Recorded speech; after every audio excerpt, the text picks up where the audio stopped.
floor. Good morning, Your Honour. Good morning, everyone. Please take your seat, except, I think, for Ms Campbell. Indeed, sir. You will appreciate, sir, I think we're actually on the wrong side of the building, but I represent the bank and the applicant in this application. Well, I've been able to read according to the reading list that was suggested. Oh, thank you. And, I appreciate I think I have a reasonable grasp of the facts and the arguments. Indeed. All right. Well, that's very helpful, Your Honour, because I appreciate you have been engaged in other jurisdictional matters this week, and I'm confident that I probably won't have to take you in detail to the relevant authorities. The matter today is our application to invite the court to dismiss the claim in its entirety on the basis of the want of jurisdiction, or insofar as the court might consider that it has any jurisdiction to hear any aspect of the claim, we'll come to what might survive, then to dismiss it in accordance with the court's discretion under Part 12.2, the second limb of Part 12.2 of the RDC. Your Honour, sadly, this is an action in search of a cause. And a cause, I think, in search of a deep pocket, namely the bank, this international bank, having global operations. Okay. Can I discourage you from arguments of that kind? I'm really concerned with bare legal questions of Certainly, jurisdiction and exercise of jurisdiction. So, in that circumstance, my Lord, I won't address you on why this is a relatively small claim and why the bank feels constrained to do that. I perhaps can address you that on the final point if it comes to the question of exercise of the second limb, namely such jurisdiction, the reasons why you might see fit to decline it notwithstanding. Certainly, because it doesn't affect the issues of jurisdiction per se, we don't address the complication that the claimant in this case is not the sole investor. He does not and cannot claim on behalf of the joint owners of the investment the purchase price for which he seeks recovery. Those are, of course, his wife and his son, I think we understand, whose joint purchase of the investment could clearly not have been induced by any alleged misrepresentations of the bank, as Mr. Bhatia has claimed. Now, my Lord has helpfully, Your Honour has helpfully identified that you have read our skeleton and the documents in the pre-reading list. In those circumstances, can I take it that Your Honour is familiar with our characterisation of the claims as pleaded, or would you like to hear me further on what the claim is actually and what it is as pleaded, and whether or not there is any scope to perhaps reinterpret the claims as we fear that the claimants might be inviting my Lord to do? I'm reading the points of claim as they presently stand. Thank you. And I don't think that on this application I'm concerned with whether or not they could be better pleaded. I think, my Lord, I defer to your position on that, but I think in circumstances where the pleadings disclose no cause that is recognisable by this court, under any applicable law, be it the Singapore law, which we say should apply, or indeed this law, then insofar it is important to understand what claims are being made and what claims have been pleaded, or purportedly pleaded, and whether they can be made out on the face of the statements of case. But I'm not concerned on this application whether or not they can be made out. if I were to rule that they cannot, I would be exercising jurisdiction. And I don't think you're inviting me to do that. No, I'm not, and we're certainly not taking a step in the action. But we do say that insofar as this affects the second limb, perhaps if I commence, if the court is with me on the issue of time bar for all claims, then that's the end of the matter. Right. Well, let's take it step by step. Let's approach what has been called, and I'm thinking of someone yesterday, naked jurisdiction. As distinct from declining to exercise jurisdiction. It's a lovely phrase.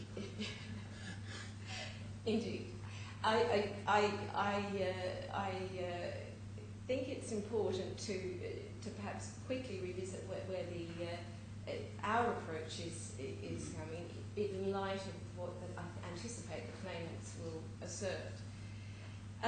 The claimants rely on three judicial gateways, what we call the JAL gateways, the Judicial Authority Law gateways, which appear in 5A1, capital A1, A, B and C. We deduce this from the skeleton argument. In relation to, and I'll treat those quickly and simply, because in fact we suggest that this is not engaged, these are not engaged in circumstances where a claim is time barred and or where there is no discernible cause of action. In relation to the gateway A, little a, I'll call that, there is no dispute that a bank, this bank, like Barclays PLC, and Your Honour will be familiar with that decision, having a branch in the DIFC is a DIFC licensed establishment. That's settled principle in this court. But the court does not the JAL, that is the law, does not give the court general or inherent jurisdiction over legal persons per se. So it is not a jurisdiction over the bank per se.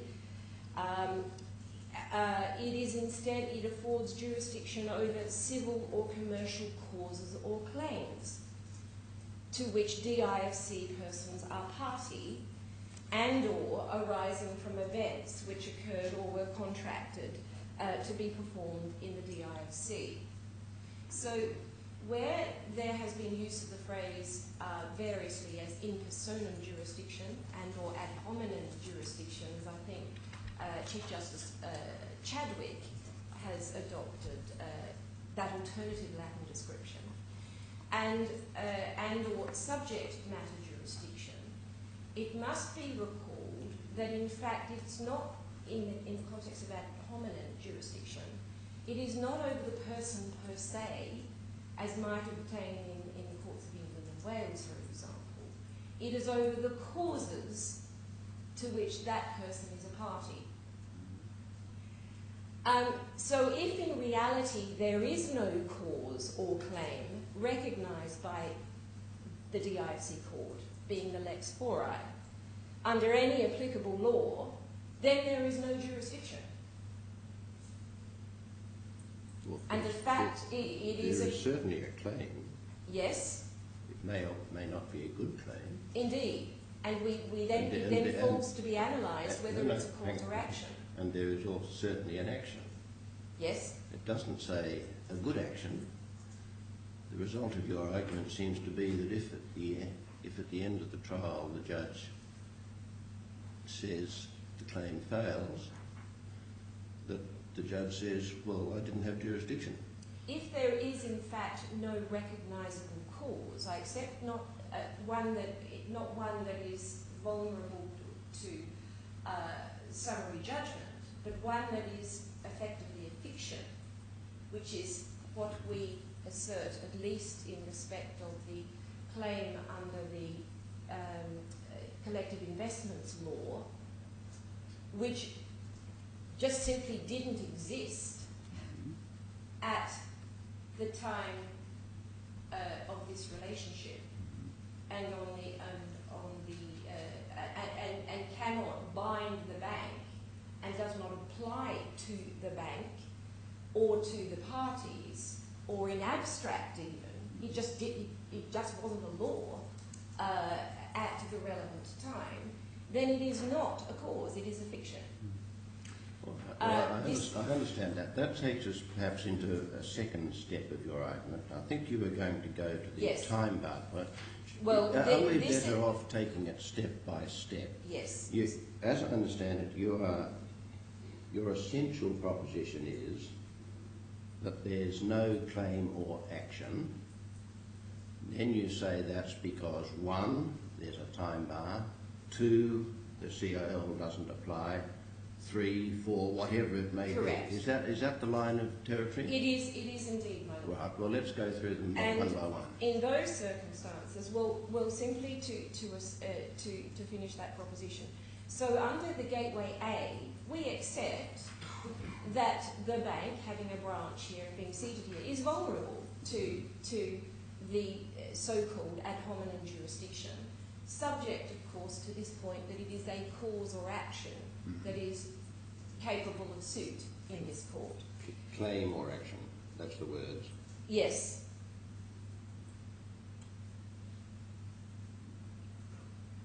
And the claim or action has to invoke a cause of action that is a matter of law.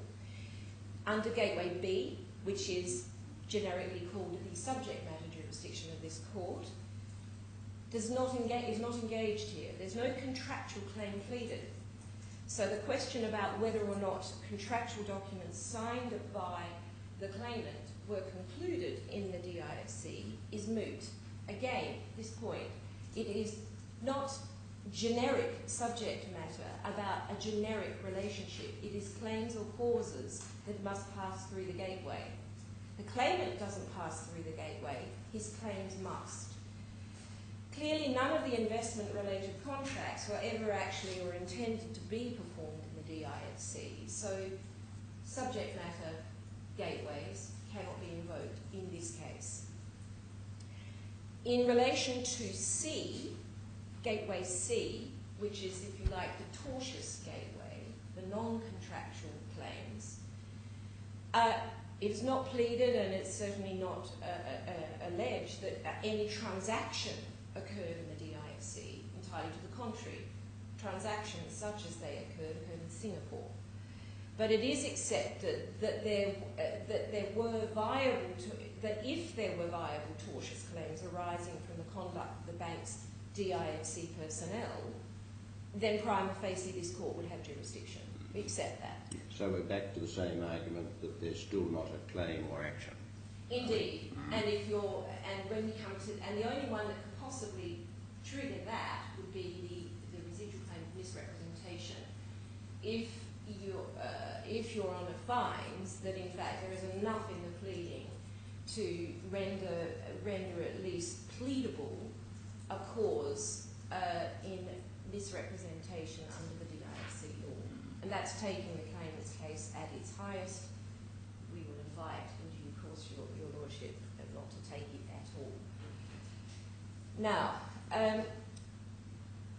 we then come, and I won't address, my Lord, on the question of forum non-convenience, because that appears to be somewhat of a distraction. And that is a situation, we say, does not really obtain in this case, and need not obtain. So when I come to requesting the court to decline to exercise such jurisdiction as you may find that you actually have, if you like, the naked jurisdiction to which we refer, then when I invite my Lord to pursue the second limb and declines that jurisdiction, notwithstanding, I won't be pressing any significant arguments about FNC, and I'll explain why I don't think they are particularly apposite in this situation. And we might have to deal with the Bank Saracen Court of Appeal decision in that regard and unpick that somewhat. The primary contention is that a case, and as I've elucidated in my skeleton, that there is no claim if it is time barred. And this court has no jurisdiction to hear time-barred causes. So putting aside for one moment whether or not there is a cause of action disclosed, to the extent any meaning can be identified, any cause can be identified in the claim form, then they all fail because they are all out of time. And I invite my Lord to review what I hope was a reasonably comprehensive analysis of the relevant principles commencing at page 5 of my skeleton.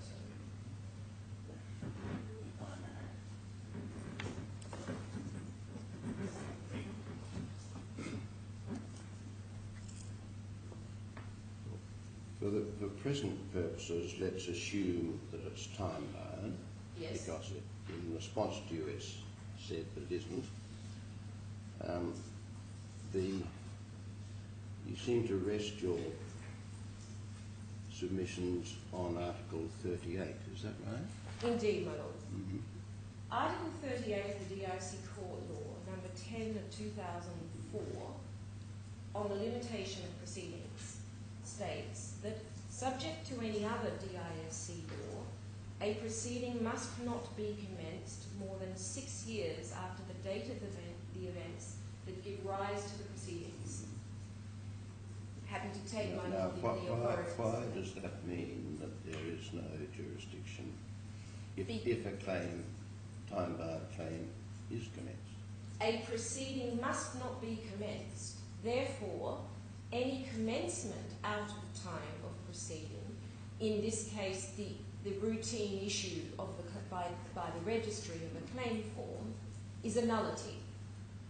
Why is it a nullity as distinct from a valid act which, however, is going to lead nowhere because in due course the court is going to say you are time-barred?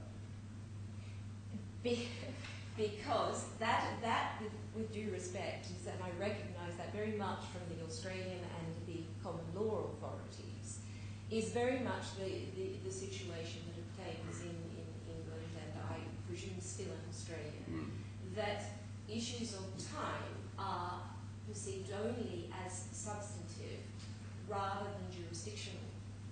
But there is nowhere in this hierarchy of laws that suggests that the question of time and a prohibition upon the commencement of proceedings is anything other than jurisdictional.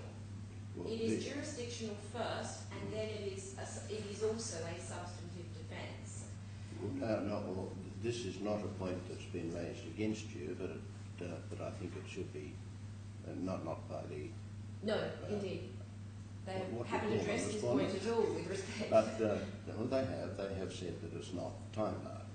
But the English Limitation Act uses the language, if I remember rightly, of no action shall be brought. And that, as you know, is not regarded as barring the right, but rather it bars the remedy. That's the traditional language. But yes. On any view, it's not jurisdictional. Indeed. Now, is that are the words we have here any different? The words are not dissimilar at all, my Lord. I accept that. But this comes back to the analysis that I first presented to you as to the nature of this court's jurisdiction. Unlike in England, and as I recall in Australia, at least most of the states of Australia, for example, in the Respect of Wrongs Act, I think my home state of South Australia gave the time bars under tortious claims in that case. The court has jurisdiction per se over and in personam, that is over the persons before it and its nationals. That is not the situation here, and that may suggest why the language of Deputy Chief Justice Chadwick has moved away from the Latin ad hominem, in personam, which is recognised as the English, the nature of the English jurisdiction and the inherent and general jurisdiction of the courts over, at large, over those persons it finds within its location and or who choose to come to its location. That is not the case that obtains in the UAE, and it is not how the jurisdiction of this court has been conferred by law of Dubai. The law of Dubai, the JAL, as I've indicated, refers to the claims made against DIFC persons.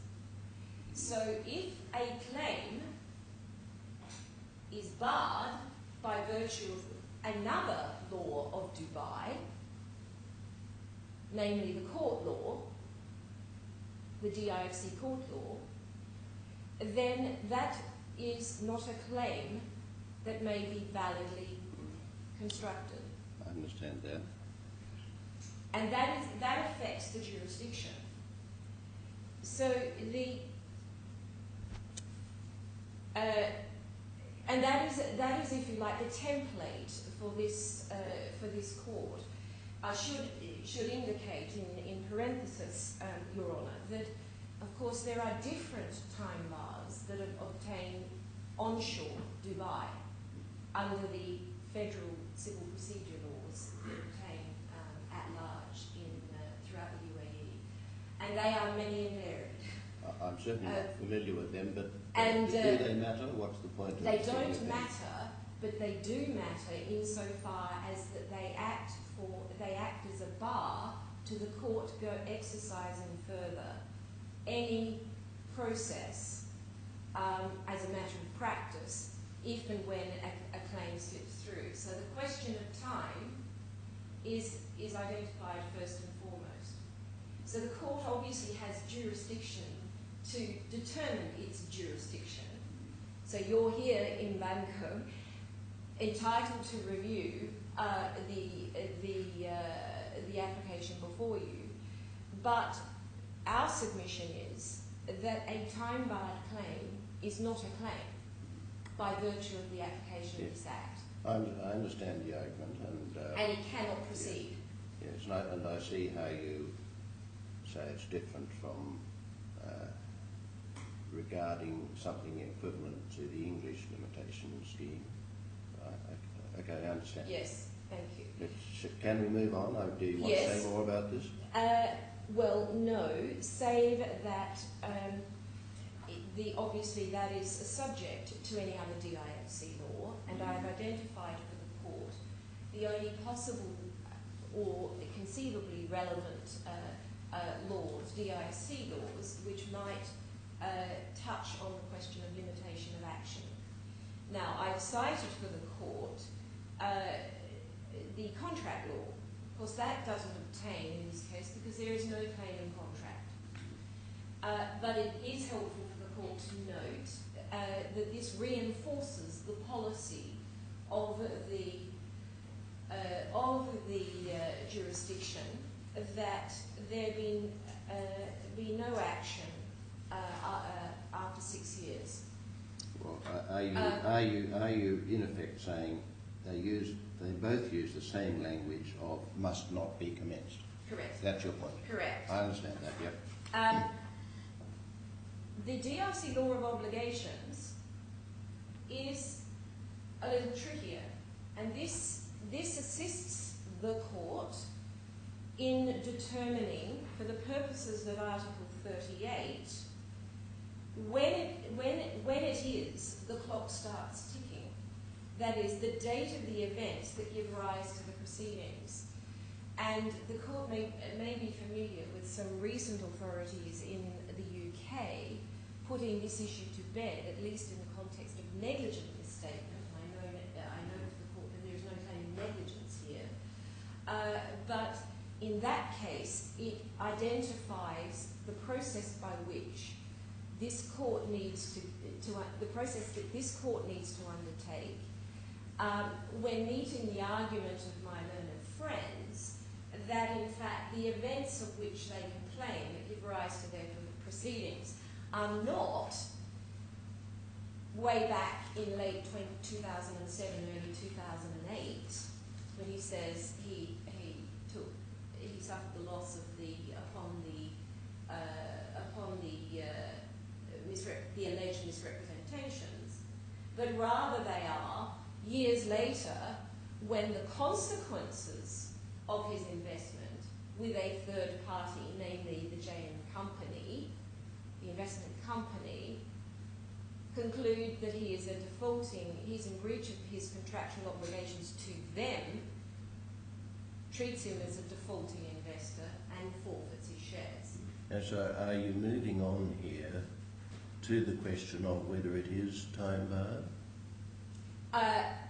Well, I can address that now if my lord... I thought you were, because that's but what I am talking of. Inviting the court to understand is that the analysis of the limitation under the law of obligations, which in our respectful submission is the only thing that might help the claimant on its argument, is that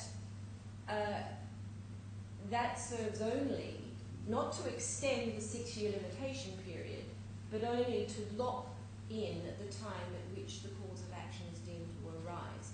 And on any interpretation, again, this claim is out of time. So, the situation there is that the court has no power to hear proceedings which are out of time, and it has no discretion to extend the time, unlike in England and Wales, and unlike I recall in Australia, or to extend the time by which a cause of action is deemed to arise, and that's quite important. There is no ambulatory jurisdiction in this court to trammel with the law or limitation. And this is the reason why we submit that the issue of limitation of action is jurisdiction, as it would also be a complete defence to any action, any claim made out of time. There is nothing before you that suggests there is a claim of fraud, thus I think deceit is mentioned. That's my recollection. I would need to check it. Deceit is the law of deceit is mentioned, but there is no claim for deceit, my lord. And in this regard, I invite my lord to have regard to the claim form, which we say trumps all. And to the extent that there are random references in the particulars of the claim to other potential laws, then it doesn't assist my learned friend. I've got myself. Claim form is tab 3, my lord, of the application bundle. What have I done with it?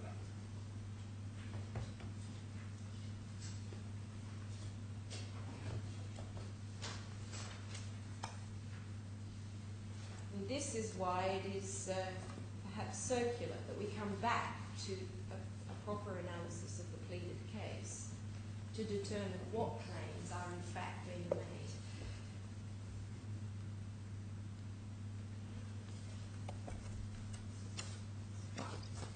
I'm sorry for that confusion. I've got misled by an index into looking at the wrong volume. I have the You claim have the form. applications bundle. It should be marked with a big A. I'm there now, yep. Good. Tab 3, page 5, is just a generic description of the claims and the laws that upon which the claimant relies. Mm.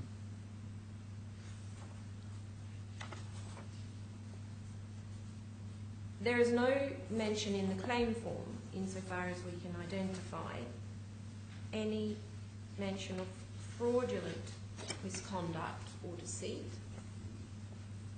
Well, shouldn't I be looking at the particulars of claim? Well, no, my lord, because it is the claim that grounds this action, and the particulars, of course, are incidental to that claim, but it's the claim form that is the, if you like, the initiating statement of the case. I don't think that's right. I think that's, if I may say so, a rather unworthy submission. Well, with respect, my lord, that is exactly how it obtained in the Bank Saracen case, where a very bare claim form, stating only very bare details of claims for misrepresentation and breach of contract, and I think, if I recall correctly, negligence, were found to, which were served with particulars of the claim, which were not, which were then later amended. It was the Court of Appeal found in that case that it is the claim form that mattered, and that there was sufficient, albeit very generic and sparse detail, of a mention of a cause, namely misrepresentation, breach of contract, and negligence, to justify a wholesale abandonment of the first particulars and effectively a substitution of new claims, albeit so characterised as misrepresentation, breach, contact, and all the rest of it. That seems to be a different thing, but it surprises me that the position should be as you have put it. So I would like you to show me where Saracen supports that. Forgive me, my lord. I don't know that I had I've actually got that in the authorities. I can. It's here somewhere.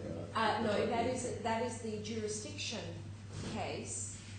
That is not the first decision of the Court of Appeal in that same litigation. So that is not before this court today.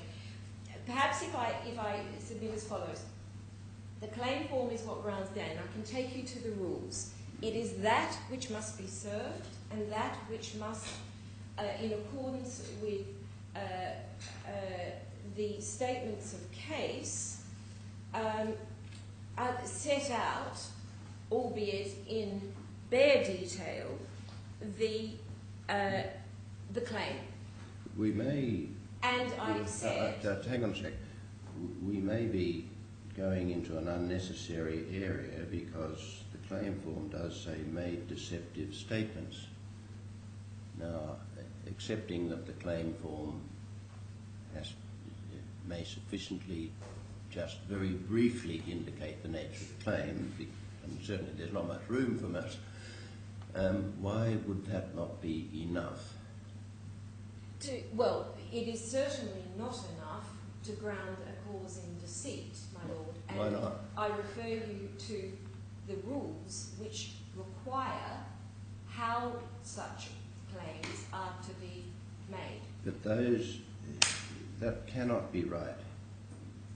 It cannot be necessary to include in the claim form, just in this one paragraph on page 5,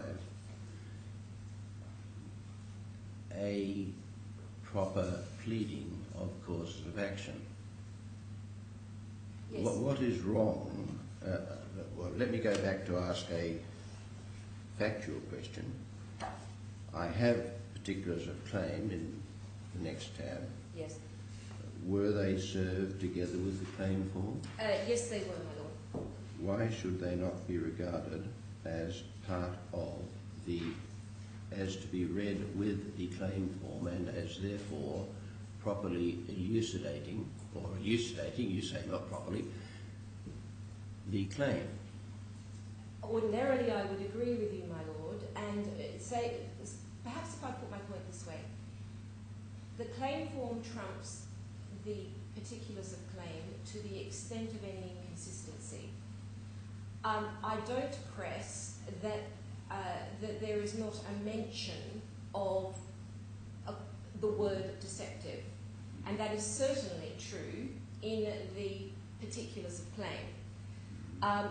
What I do say, though, that there is not a claim made as mandated by the rules, and the reason why it is important is because it is only the claim form that need be served in order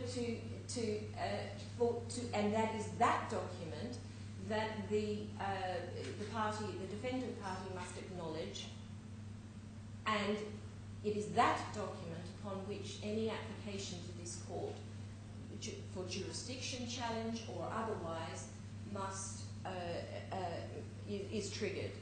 So it is the claim form that is the important document. I accept that when served with particulars that elucidate those claims, then one might have regard to the totality of the statement of case.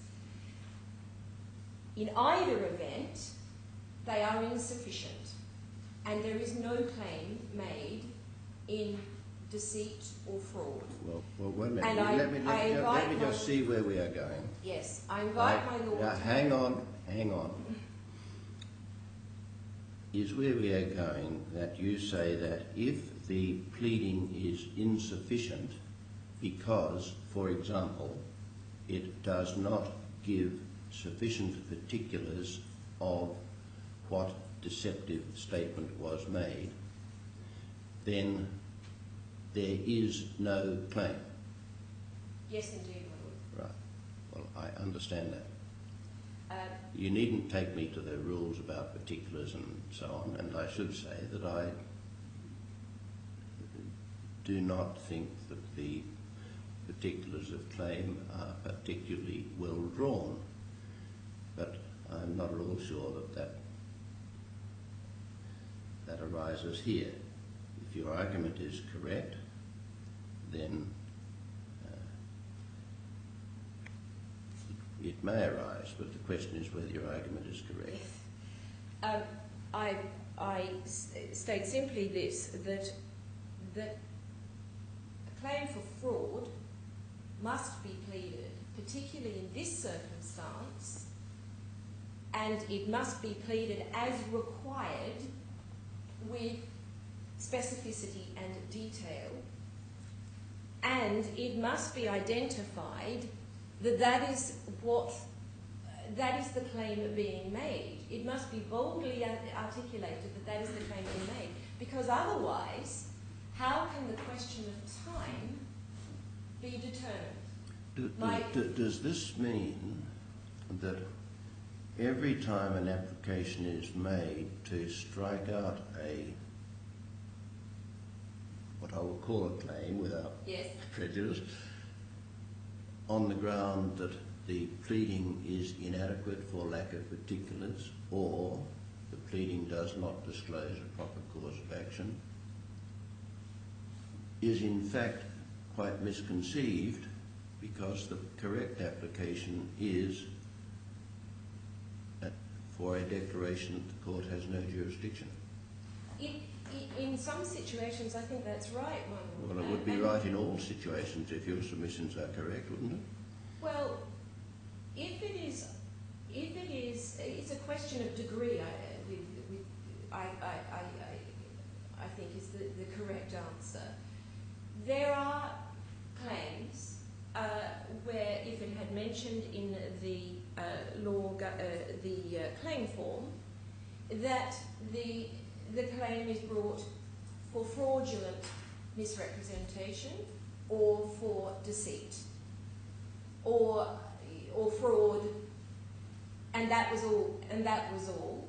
The deficiencies of the pleading, I think even on the Bank Saracen Authority, authority may well not create a jurisdictional, assuming all other jurisdictional triggers have been met, but that may suffice to ground. At least there is a statement to the effect that that is the claim you are bringing. Here there is no such statement. Well, you're back to saying that the claim form must be looked at alone without without reading the particulars of claim with it, which I did think you had retreated from. No, let's have a look at what the particulars do to enhance the claim form. I just want to understand what your submission really is. The claim form makes no claim for deceit or fraud. Nowhere is that stated. Nowhere, indeed, in the particulars is there a claim stated for deceit or fraud. There is simply, and I refer, my Lord, to the single reference. I think if you're going to be really strict, nowhere in the claim form is there a claim for anything except for money's due, money. amount of $50,000, that's right. And probably not even a claim for money. It doesn't say, I claim money. Remedy sought. It says remedy sought, but correct. Doesn't say, I claim. No, indeed. No, that's being facetious, I think. Indeed. Perhaps, and I don't take that point. But but hang on. It does not say, we claim for negligence. It does not say we claim for breach of law number 2 of 2010. We claim for, it doesn't use the words we claim for anything. No, quite so. Quite so. And that's one of the problems. You really insist that it say, the claim form say, specifically, we claim for those things, do you? I insist, because the rules insist, that such claims must be squarely identified. Well, I accept that can be improved. Hang on. Ground rule. I interrupt you, but not the other way around, all right? And you say, do you, that one cannot look at the particulars of claim to see whether they make up for any lack of words such as I claim for fraud in the claim form? I would, if served simultaneously, I would accept that there could be an improvement, if you like, upon the deficiencies of the claim form. If the claim form was identified barely, as it does here, the law upon which they rely, and then that is sought to be particularised in the particulars of claim, then I accept, as I'm sure this court would wish, that the particulars can, if you like, improve the lack of particularity of the claim form. However, that is not this case. There is no improvement by the particulars of claim, and there is only a statement that there is at 67, and that's on page 22 behind tab 4 of the particulars of claim. Yes, I was looking at that. And 68. Mm-hmm. So your proposition is that because I'm sorry, I'll just go back a step. We're engaging in this debate because Article 9 of the Law of Obligations in effect says there is no limitation period for a claim. Correct. For fraud, so you are trying to saying that carve-out is inapplicable in this case. By saying there is no claim for fraud. Indeed. Right. And you are saying that the best we get is paragraphs 67 and 68. Correct. And that they is are, an inadequate pleading according to the rules. Therefore, there is, in truth, no claim for fraud, or rather, not in truth, that's incorrect. Therefore, I should rule that there is no claim for fraud. Therefore, the carve-out does not apply. correct. I've got it? Thank you. Okay. The long way round, and then that's my fault. Mm. So, absent the fraud exception, the totality of the claim, capital C, and each of the elements of the claim as purportedly set out in the particulars are in fact time barred, and thus this court has no power to proceed. All right. Well, now, that does leave, I think, what I thought you were getting onto a little while ago. There is an answer to you saying it's not barred because the loss wasn't suffered until 2011. You might as well anticipate that and tell me your answer to it. Indeed. My Lord, on their own case, their loss was the core element of the only even conceivably viable cause of misrepresentation, and that is innocent misrepresentation. And their loss is that which they say that they were wrongfully induced to enter the contracts, that is to purchase the investment in the company, that is to purchase their shares. They signed up for that. That's not a loss. Yes, it is, At my all? Lord. It is. It is. No. It is the element, and perhaps it's important to take us to the law of misrepresentation in this case. There's not a case of negligent misrepresentation, and this is not the UK law, misrepresentation law. The law that is pleaded at 66, again on page 22 of the particulars of claim, or sorry, behind tab 4, page 22 of the bundle.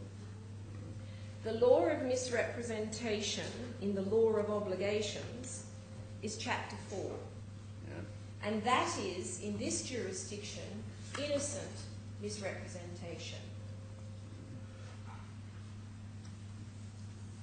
There is no claim in negligence. Are you saying that when we look at that, we get some guidance on when loss is suffered? Indeed, my Lord. Okay, where do we go? I've got the law of damages and remedies in front of me. No, not the law of damages and remedies, my Lord. The law of obligations. I beg you, I'm sorry, you're Tab quite right. 5. You're quite right, my mistake. And chapter 4 deals of the perhaps it would help, my Lord, to see the structure of the law. We have entire chapters devoted to joint liability, negligence, occupiers liability, and then chapter 4, all on its own, misrepresentation. Mm-hmm. Yep. We go to the internal page, page 15, which the bundle is in fact paginated 69 of your bundle, commencing at Article 29. Just excuse me for just a moment.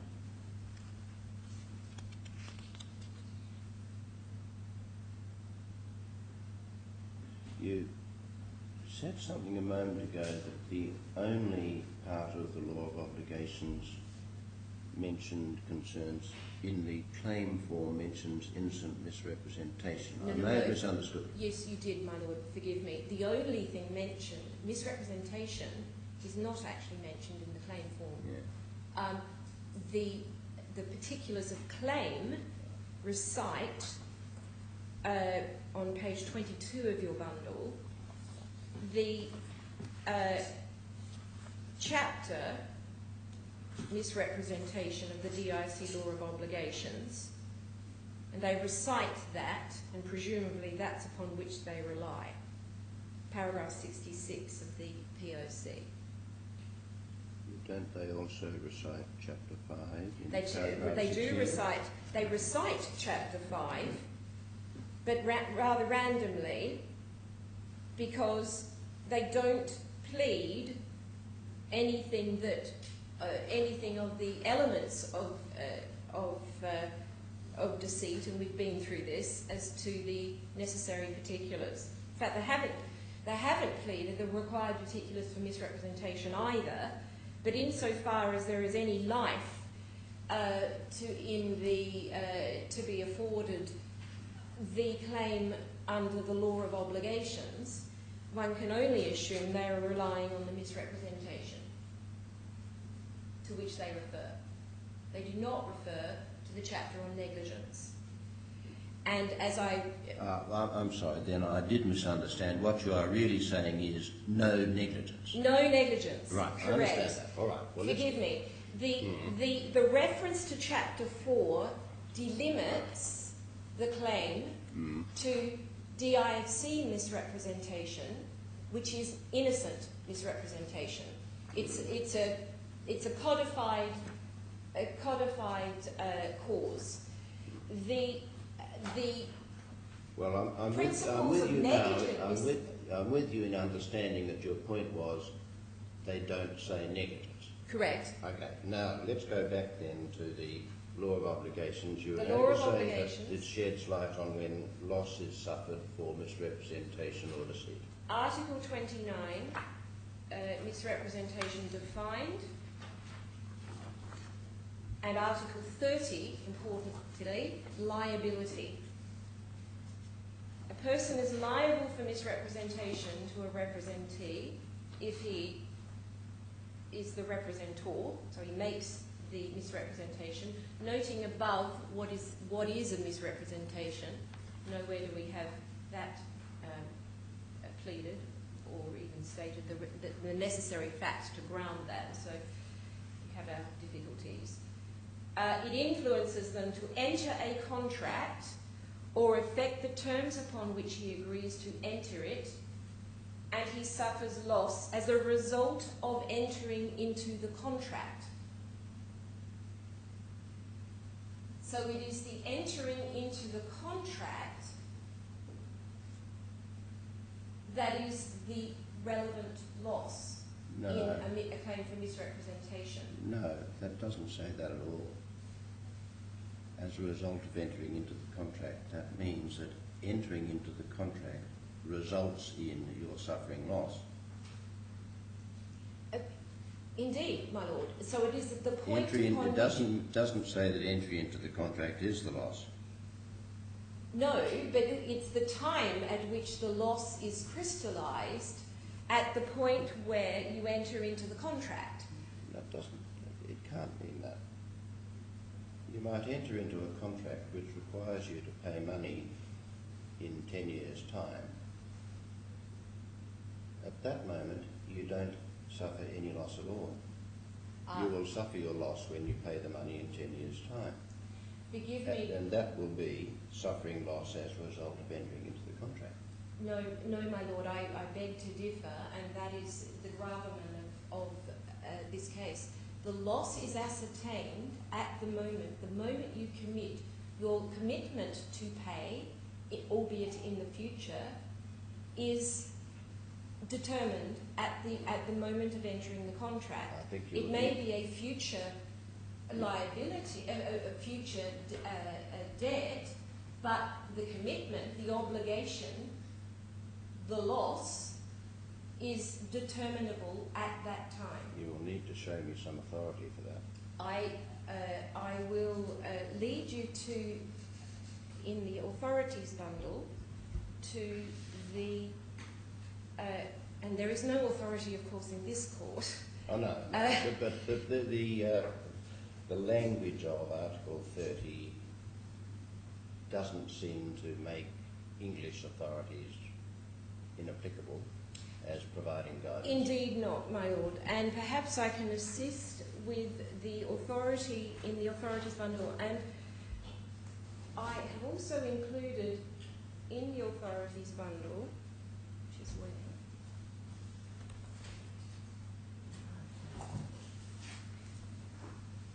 this is the Pegasus case, my lord, behind tab 3 of the authorities bundle. Demonstrates a line of authority, the Court of Appeal, in determining, now admittedly this was in the case of negligent misstatement, because of course the law obtaining to misrepresentation is different.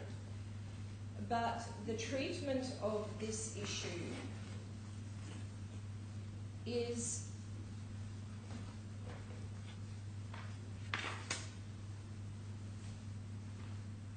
in the substantive text is distinguishing between a contingent liability, which was the case in Shepton to which this authority refers, and in that case it was the negligent solicitor's advice which resulted in potential claims against the solicitor's indemnity compensation fund. And it was determined on that set of narrow facts that the liability, the loss, did not arise until the actuality of the claim against the compensation fund had triggered. But it distinguished in Pegasus the situation where the negligent advice and resulted in the transaction transactions being concluded and steps not being taken at a time when, at the time or at or about the time the representations or the negligent advice was given. And the court rejects the notion... Try and take me to the relevant paragraphs, if you would. That would... Yes. Well, I invite my lord to read the entirety of the case, but because there is some analysis of the competing authorities on determining the wrong transaction. And I did have a note, forgive me, as to the precise paragraphs where I say you should refer. I highlighted those in my notes.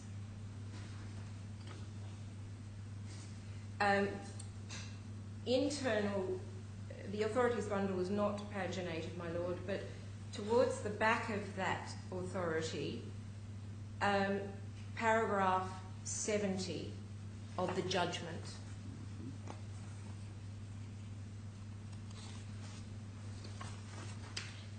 There the analyses were identified. The different considerations apply to each category in the context of an inquiry as to when damage sufficient to constitute the tort of negligence has been suffered. So in that say, it is when the liability accrues as is the important test for when the time commences to run.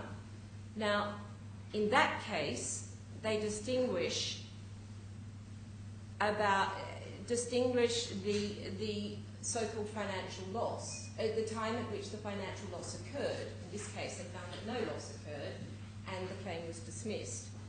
But they also found that it was time-barred because it is the time upon which the liability or the consequences of the negligent advice accrue. And in this case, it's the time when the liability for the misrepresentation occurs.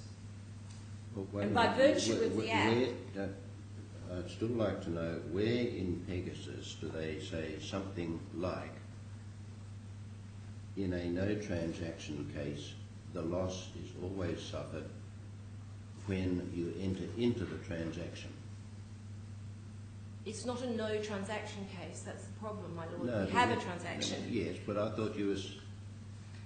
No, by a no transaction case in the language that is often used is where the claimant says, but for the negligent statement of the defendant, I would not have entered into the transaction. That, I think, that's, on my understanding at least, please correct me if I'm wrong, that's what they mean by a no transaction case. Yes, indeed, my lord, but I should say in this case the claimant says nothing of the sort. He doesn't say what would have happened if were it not for the alleged misrepresentations. Yeah, well, let's pass on from that. But let's just look at what the law is. The fact is that he did take, on the basis of the alleged misrepresentations, transact.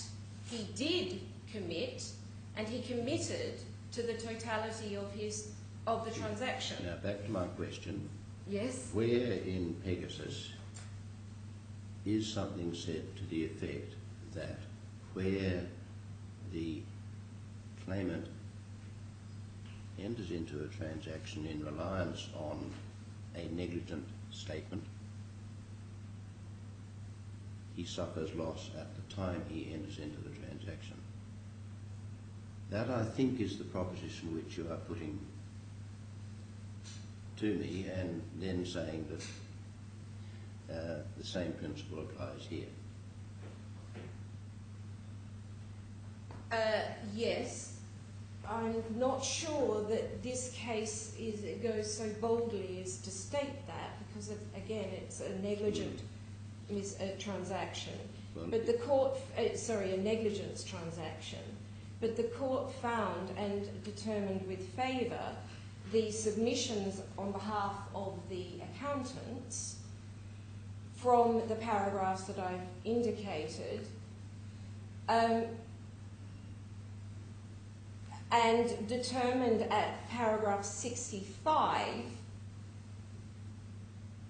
that the appears to accept that the damage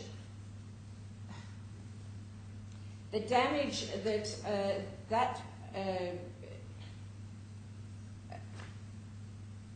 on the Pegasus tort claim, so the claimant's tort claim, that he didn't suffer damage until later. Now, as it was, the damage sufficient to complete the tort of negligence, the court found, occurred timelessly at or about the time of the negligent advice, and that's at 65. And in that set, and on that basis, they found that it was time barred. I'm still looking for, frankly, an answer to my question, or some other case that supports the proposition that I understand you're putting to me. And just so there's no misunderstanding, my understanding is that your proposition is, take negligence. Yes. That when a person enters into a transaction as a result of a negligent statement, that person suffers loss always at the time he enters into the transaction. Now, am I right? That's your proposition, which you then translate to the present situation. Yes, my lord. And okay. May I invite my lord to look at the analysis in this case, which is an analysis of the varying potential consequences of the negligent, the nil transaction, the no transaction, and the wrong transaction scenarios. And at paragraph 59 of that of the Pegasus case and following, there is an indication that this is no factual similarity in the present case. It was neither a wrong transaction or a no transaction case. It was an actual transaction, category 3 case as they refer to it. And then they refer with due deference to the then House of Lords and Lord Hoffman's speech as to distinguishing what is the consequence upon the entering into of the transaction, as in that case, and it's embedded in the in paragraph 59, where the speech of Lord Hoffman in Shefton is quoted with acceptance and confidence, and saying, if the liability is for the difference between what the plaintiff got and what he would have got had the defendant done what he was supposed to have done, it may be relatively easy to determine that the plaintiff had suffered some immediate damage, simply because he did not get what he should have got.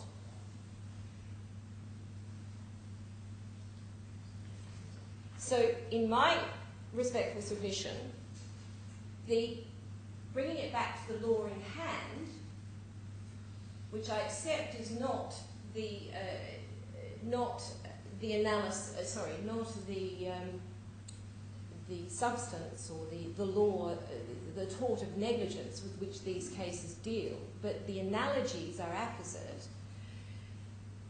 It is the loss is the liability. The liability for misrepresentation is the loss upon being induced wrongfully to enter into a contract. He did enter into a contract, all of which terms were ascertainable at that time, including the consequences for him of, were he to default on his commitment. There's not a situation of a contingent liability. There's not a guarantee relying on things that may or may not happen in the future.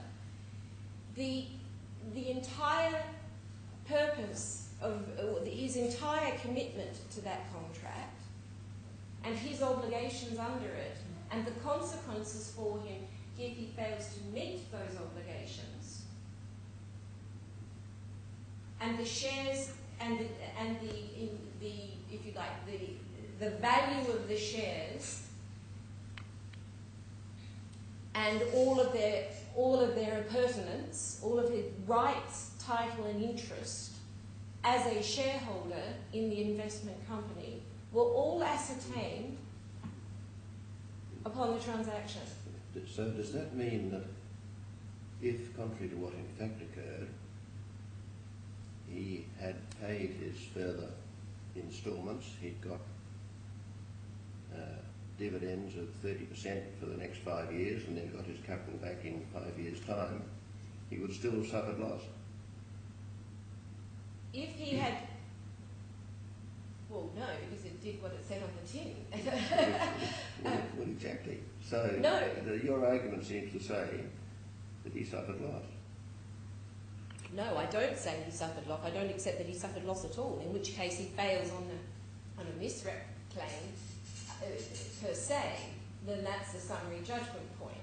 But he claims it's his analysis of what loss he suffered is entering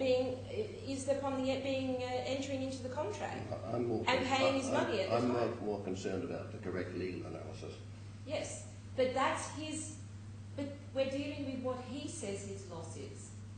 He says his loss is... He says his loss is $50,000. Yes. Okay. When did he lose his $50,000? He lost his $50,000 when he paid for his shares in late January, early February 2008. No, he didn't lose 50,000. Well, we could go on forever. You may gather that I'm not terribly receptive to your submissions because it seems to me that he didn't lose his $50,000 then. He had an investment in return, which may or may not have ended up a good investment. As it happened, it ended up going down the gurgler, and that's when he lost his money. My Lord, I think that, with due respect, is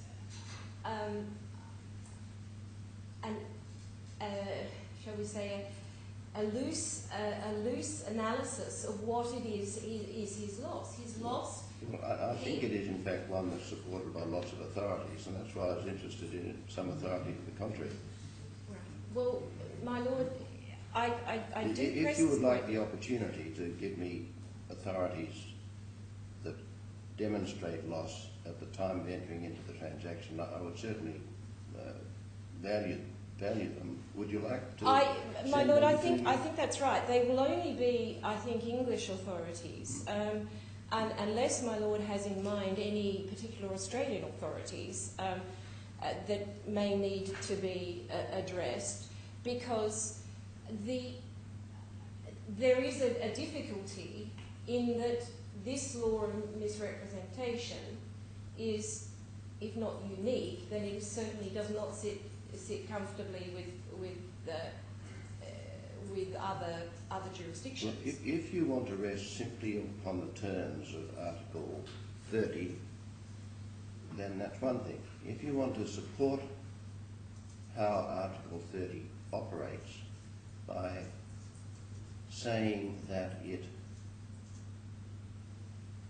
operates in much the same way as the English law would operate, I would like you to give me cases of English law that show that it operates the way you say.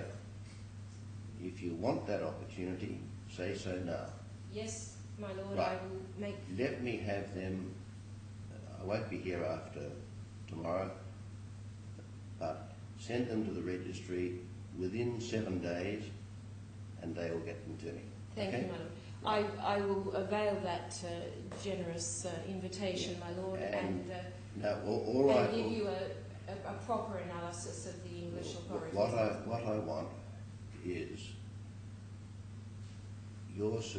a written submission no more than 2 pages Yes, my Lord. with copies of the authorities in a bundle which can be posted to me. All right? So your written submission will be what you say comes out of the cases with appropriate references to the relevant passages. Ms. Sanger, within 7 days, a similar response, no more than 2 pages, and any other cases that you want to refer to on the same subject. Yes. Okay? Yes, Your Honour. Right, are we quite clear? Yes, my Lord. Okay. It shall be done. In fact, possibly faster in my account. Well, that would be good. We move on We from move limitations? on. Your Honour has my submissions on the balance of that analysis, and I will certainly enhance them with the authorities. The jurisdiction agreement. So we only get to these, my Lord, if you're against me on the first point, namely the time bar.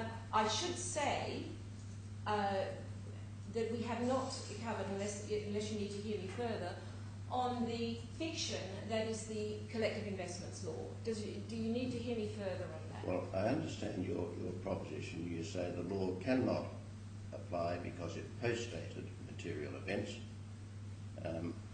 Therefore, the claim is not just a bad claim, but you elevate it to the status of a fictional claim. Correct. And having that status, it is not a claim or action at all. Therefore, not within Article 5, brackets capital A, brackets 1. I got it right? Correct, my Lord. Okay. I do invite you, my Lord, also, that if you thought that there was any life in the CIL 2010, that in any event, when one has regard to that law, it is not this court that has jurisdiction to hear claims made thereunder. It is a regulatory law, and the framework in which claims that may or may not arise, and we don't accept that private suit arises from that. It's a licensing arrangement, a regulatory law arrangement, for which then it is by reference to parts 9, 10 and 11 of that law. It is the DFSA, the Regulatory Appeals Committee and the Financial Markets Tribunal, respectively, that would have any dog in the fight, so to speak, any jurisdiction to hear matters of complaint under that law. Yes, I read that in your submissions. Indeed. Thank you, my lord. So that we move on. So, if you don't accept that we're out of time on all claims... I need to hear you on all of them, obviously. Yes. No. Meaning that they're out of time in all claims. We move on to the jurisdiction point, the jurisdiction agreements. My lord... Can I just ask this, or say this? I have some evidence about the various documents, if I can put it that way. There's the Investor Services Agreement. Yes. There are 2 lots of terms and conditions, and there's the agreement with the JM Fund. I think I'm right there. That's the collection of documents, is it not? Yes, my lord. Now, my apologies. There is, of course, the subscription agreement. We have the right. Singapore Okay. Investment Services. We have the subscription agreement itself, by which is the contract that he alleges he was misinduced. Yeah, right. Well, now, what I wanted to raise with you is this. I know that the Investor Services Agreement was signed by the claimant, so was the JM Fund. I don't remember, but I assume the subscription agreement was. Yes. The 2 lots of terms and conditions, all I seem to know about them is assertions, in particular from your side, that they were accepted by the claimant. In other words, I don't know just what was done about them. He says he signed various things in a hurry, and I think he invites me to say to him further that it was those documents. Mr. Singh says no, that didn't occur, he had lots of time, but nonetheless I really have nothing that tells me just how they came to be signed. It seems to me, therefore, that I proceed... Which documents do you... The terms and... the general terms and conditions? Not signed, I was wrong. How they came to be put before and part of the relationship between the claimant and the defendant. It seems to me I must simply proceed on the basis that they are, because that's your client's position, and that means that both lots of terms and conditions are. No. Now let me explain the point of Yes. that. The point of that is that we have one lot of terms and conditions that governs the Singapore account, if I can be as brief as that. We have another lot of terms and conditions that seems to govern investor services in the DIFC, and just how that came into play, and therefore what its relationship is with the other investor services agreement, is something on which I cannot really make any finding. No, my lord, and indeed you need not make a finding in our submission, because there is no claim made in respect of, shall we call it, the DIFC client agreement. Well, let us use that language. There is not, but that is part of some kind of contractual relationship between the parties. Yes, indeed. Okay. I accept that. I accept that, as is the DIFC's obligation to, when onboarding clients such as these, to assist in the arrangement of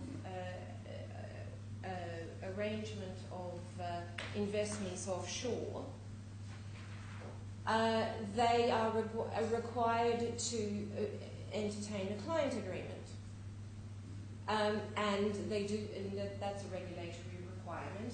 And on their own terms, the DIFC branch general terms constitute that client agreement, but only for the purpose, the regulatory purposes that were being performed by the bank in the DIFC, namely its arranging function and the introduction of this client to the Singapore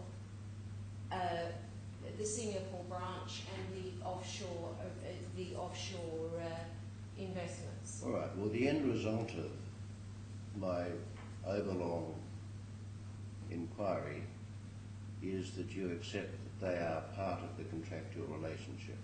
Part of the contractual matrix, yes. Yes. All right. Well, that's okay. Yes, indeed. I can't suggest that there is no client agreement as between the DIFC branch and the claimant. Indeed, we're obliged to have one, and it sets out the regulatory requirements at that time and the arrangements that we undertook. Perhaps I misunderstood, my Lord, but you were suggesting that the general terms and conditions were, you need to understand how that is at large. Do you mean the Singapore ones? How it is that the evidence can be resolved as to whether or not Mr. Bhatia contracted for those? No, I'm not really suggesting that. I think, to be more precise, I don't think I can make a finding on the conflict between Mr. Bhatia and Mr. Singh about whether he was given adequate opportunity to read and sign, etc. Frankly, nor am I presently of the view that I need to. You just don't make that sort of finding on an application of this kind, and I'm just not in a position to make it. I haven't seen either of them. No, indeed, my Lord, I accept that. There's an issue between them as to the signing. The only thing I would invite my Lord to consider is that Mr. Bhatia himself declared that he had received and read a copy of the relevant general terms. I don't know how many cases I've heard where someone signed a document saying that, and they undoubtedly had not. Well, my Lord, I think it would be an unusual situation in a commercial court that above someone's signature, which is said to have been committed voluntarily with the clear purpose of entering the transaction, to discount his own declaration as to what documents have been availed him and indeed what he had read. There may be another question about whether he's bound by that signature, no matter that it was wrong. But I repeat that I will not, or rephrase it, that I don't think that we can accept an invitation to say, simply because he signed saying that he had read and understood, that his intended evidence that he had not read and understood should not be accepted. That is not something that I can or would do at this point in the proceedings. On that basis, Your Honour, taking the claimant's position at his highest, namely he didn't read it and he didn't take advice about it, in our respectful submission, that gets him no further. Well, it may be. So, I think maybe the best thing is to go and see what you make of them on the assumption that all of them, in some manner, contractually bind the claimant. Yes. Your proposition is that because of the submissions to jurisdiction found therein, this court has no jurisdiction. Alternatively, that it should decline to exercise jurisdiction. So we probably need to go to that, I think. Indeed, my lord. And this is where we get to. We operate on the basis that those jurisdiction agreements are valid and binding. That is, the parties have indeed contracted on those terms for Singapore and in accordance with the various contractual documents. And I trust that I've set out faithfully and comprehensively the terms of those agreements. We say that that covers the field. A difficulty that occurs to me is that none of them says that the Singapore court shall have exclusive jurisdiction. My lord, the subscription agreement does. But that is not an agreement to... No, I'm sorry, I withdraw that. I do not remember looking at that. I take... My present feeling is that the JM agreement... Now, is that the same as the subscription agreement?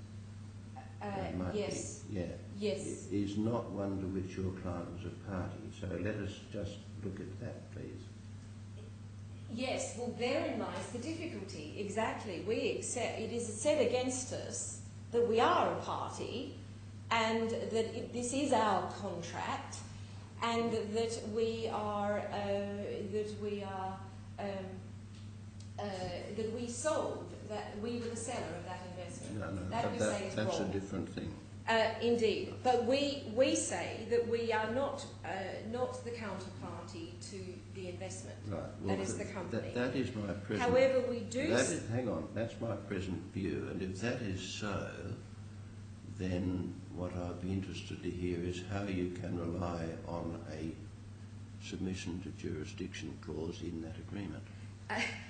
Well, my lord, if we look at that term, and it might be helpful to actually go to the document, we say that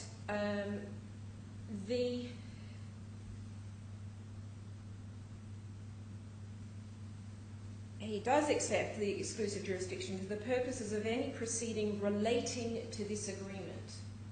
Now, I accept that it is the case that the bank is not a party to that agreement, but this is a proceeding on the claimant's case relating to it. That doesn't matter if your client was not a party, because your client cannot say, we have an agreement with the claimant that he shall submit any dispute arising out of this agreement, or whatever the words are, to the exclusive jurisdiction of the Singapore courts.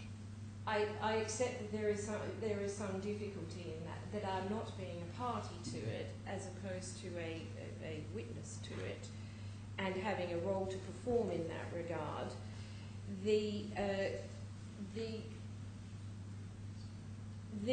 In that sense, this is perhaps the gravamen of our concern, that to the extent that Mr. Bhatia's real complaint is about the forfeiture of his investment, the forfeiture of his shares, then he's suing the wrong party in the wrong jurisdiction. Well, I don't think that's...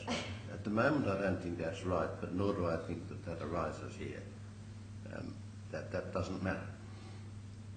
If he is, and I were to so rule, again, that would be exercising jurisdiction, which you don't want me to do. Well, I want you to dismiss the claims, and not hear them, indeed. Yeah. But that would have no effect in stopping him heading off to Singapore to try his luck against the proper defendant, or his proper defendant, the company. Let's move on from that. Yes. That's a no-go in this application. I do say it falls within the matrix of facts, though, that all roads lead to Singapore. He is bound by that in the context of this investment, and insofar as there are issues pertaining to it, Singapore is the appropriate forum. You then mention, my Lord, the lack of the use of the word exclusivity in the various other ones. In the other, shall we say, the bank's jurisdiction agreements. And the Clause 18 of the ISA, I think, ends the point with respect. This agreement is governed by the laws of Singapore, and the parties submit to the jurisdiction of the courts of Singapore in all matters pertaining thereto. No, so, well, if that's not a valid submission agreement, even if it isn't an exclusive, it doesn't use the word exclusivity, it is quite clearly a valid and binding submission agreement. Well, it may be, but we need to take it in steps, don't we? If you have an agreement to submit to the exclusive jurisdiction of a foreign court, then you may be better off in your argument saying that this court has no jurisdiction. We'll come to that. You would probably be much better off in asking this court not to exercise jurisdiction. If, however, all you have is an agreement to submit to the jurisdiction of another court, not exclusive, then you have to present another argument, which you do, saying that for that reason alone this court does not have jurisdiction, and you present an argument, although perhaps a weaker argument, that the court shouldn't exercise jurisdiction. So we need to take it in stages. Yes. My Lord, to help you on the point of absence... Do you accept that, putting aside the subscription agreement, you don't have a submission to the exclusive jurisdiction of the Singapore courts? No, my Lord, I don't accept that. No. I accept that the word exclusive does not appear where do you say it amounts to? But Is that Clause 18 of the ISA? I say that the proper interpretation, the purposive interpretation of all of those provisions is that it is only to Singapore, that the courts of Singapore, that the parties intend their legal relationship to be contested, or only in Singapore that the parties intend their disputes to be litigated. There is some help I glean, again, I hesitate to refer, my Lord, to authorities again English, and fairly recent. In the authorities bundle is a, no, it's not the authorities bundle. Is a decision of, the Court of England and Wales, where the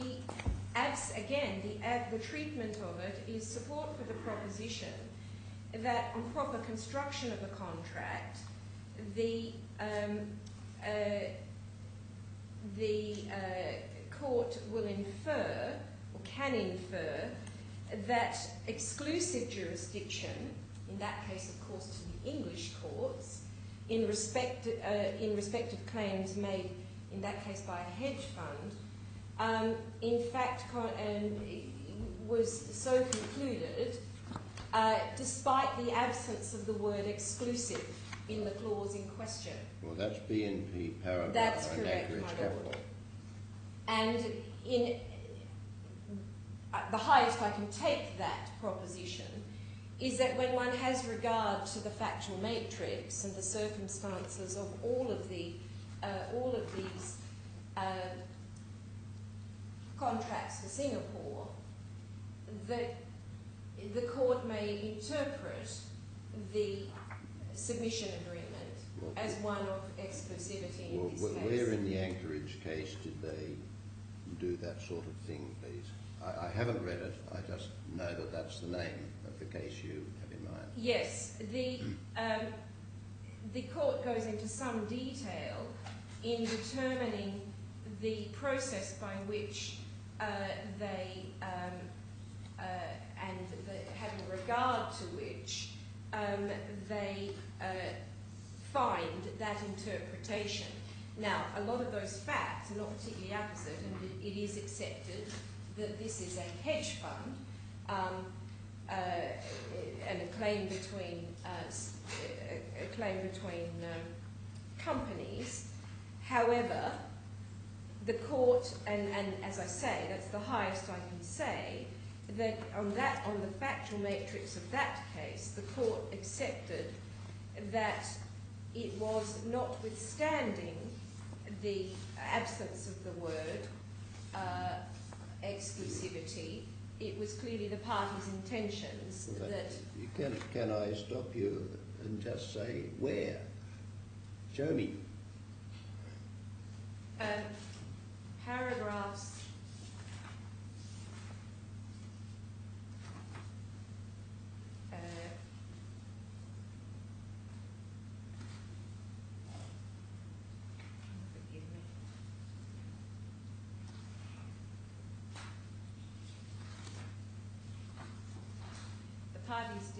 parties dealing in the jurisdiction clause.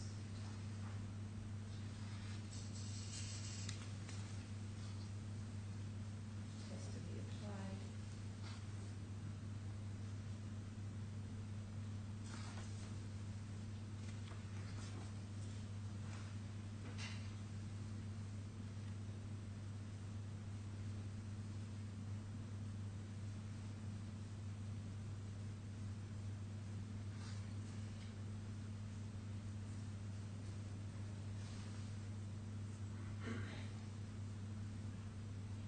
Paragraph 57 is support for that proposition, my lord.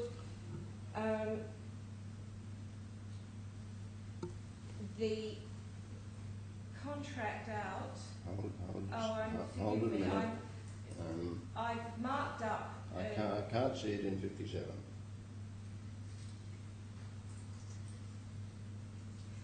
Paragraph 93 is the conclusion, my lord, after they dealt it, and that's the basis upon which an anti-suit injunction was granted, and the parties should be kept to their contractual bargain. And it was in the gravamen of the case throughout, and one will see the analysis, is that notwithstanding the absence of the word exclusivity, it was quite clear that the courts of England were to be determined, were determinative. There was a valid submission agreement to the courts of England, and that's what grounded the jurisdiction clause. The jurisdiction clause were contained in the London terms. The court found that there was a good arguable case, and that was the paragraph. Campbell, please.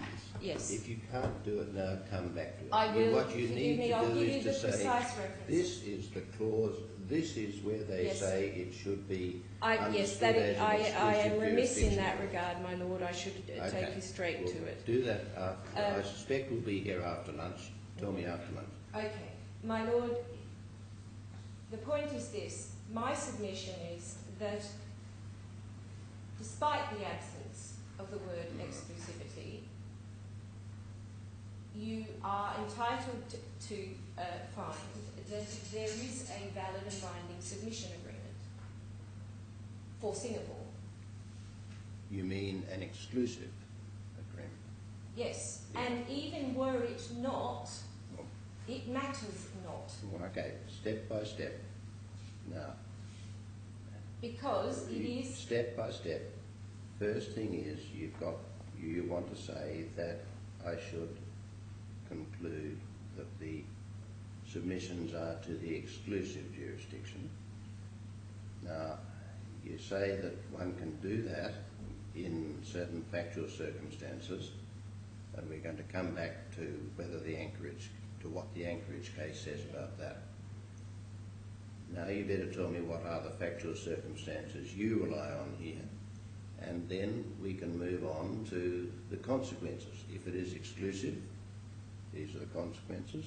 If it's not, you've got your fallback position. Yes. Okay? Yes. Right. Facts. Facts. The facts are that the entirety of the investment and the investment relationship, the conduct of the Singapore accounts, is all outside the DIFC and in Singapore. The entire transaction was conducted in and from Singapore. The claimant established his accounts there. He paid his money there. He received his shares there. And all communications regarding the investment, of which he now complains, were communicated from there, and that too contained an exclusive jurisdiction for Singapore, notwithstanding... I don't understand what you mean by about communications concerning the investment. You mean after he invested, the letters saying what was happening were sent from Singapore? Is that what you mean? No, the communications, that is confirming his shares, and any communications pertaining to the investment afterwards, all emanated via Singapore. All right. That is where the investment was booked as well, into his account. That's where the shares were held, and that is why the bank holding those shares in its custody account, claimant's custody accounts in Singapore, was constrained to advise, well, they've now been forfeited because you've been treated by the company as a defaulting investor. This is an Indian bank with an investment in India. No, it's not the Indian bank, my lord. It's the investment fund is actually a Mauritius. Your client's an Indian bank. Yes. Mm. Yes. Which happen to be carrying on business, I presume, in Singapore as well as the DIFC and various other places. Yes. Well, it in fact conducts and for whatever reason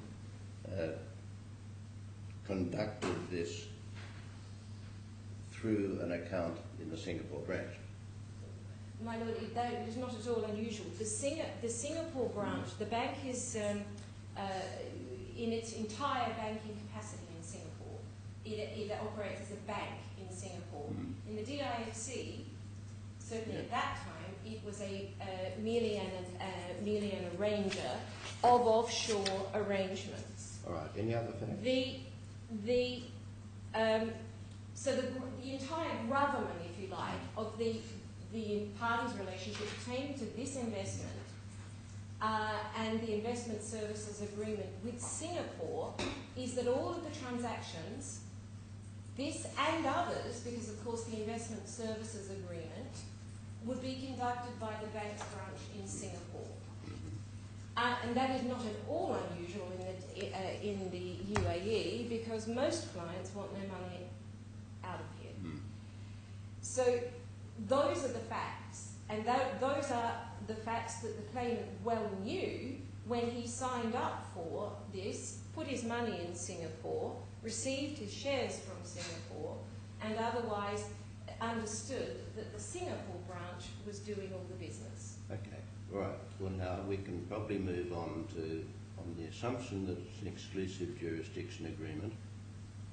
First of all, why this court does not have naked jurisdiction, and then maybe will leave declining to exercise jurisdiction entirely until later. We can perhaps move on to then, yes, on the assumption that it's a non-exclusive submission, what your fallback position is about naked jurisdiction. Yes. Is that convenient? Indeed, my lord. Okay, step one. I suggest, well, in fact, may I take it this way? I suggest that any valid jurisdiction clause, that is a contract out, any submission agreement for another court, trumps the jurisdiction of this court, such jurisdiction, naked jurisdiction as this court may otherwise have. And I take you, my lord, to the law which obliges this court, mandates the effectiveness of a choice of law and choice of jurisdiction and arbitration agreements, respectively. And the law is the DIC law number 10 of 2005. Does my Lord want to look at that now? Or? You bet. I do remember reading this in your submissions, yes. but I would like to be reminded of it. Right. Your argument really rests upon this, doesn't it? I'm sorry? Your argument really depends upon this. It does indeed. Yes. And to that extent, my Lord, and I to incur your wrath by taking this out of order, to that extent, this notion of exclusivity and non-exclusivity, provided that there is an indication that the parties have agreed for Singapore. Yeah. You say it doesn't matter. It doesn't matter. Yeah, I because it is an effective submission agreement. In that regard, my Lord, I refer you to the application of DIC laws bundle, DIC law number 10 of 2005. It's behind tab 3 in this regard. And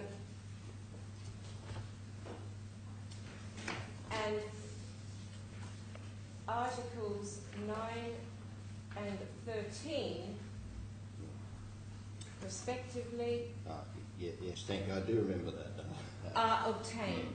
Now, we have a situation here, and I said that, and I will take you through, my Lord, how the Court of Appeal in Saracen seemed to deal with this point.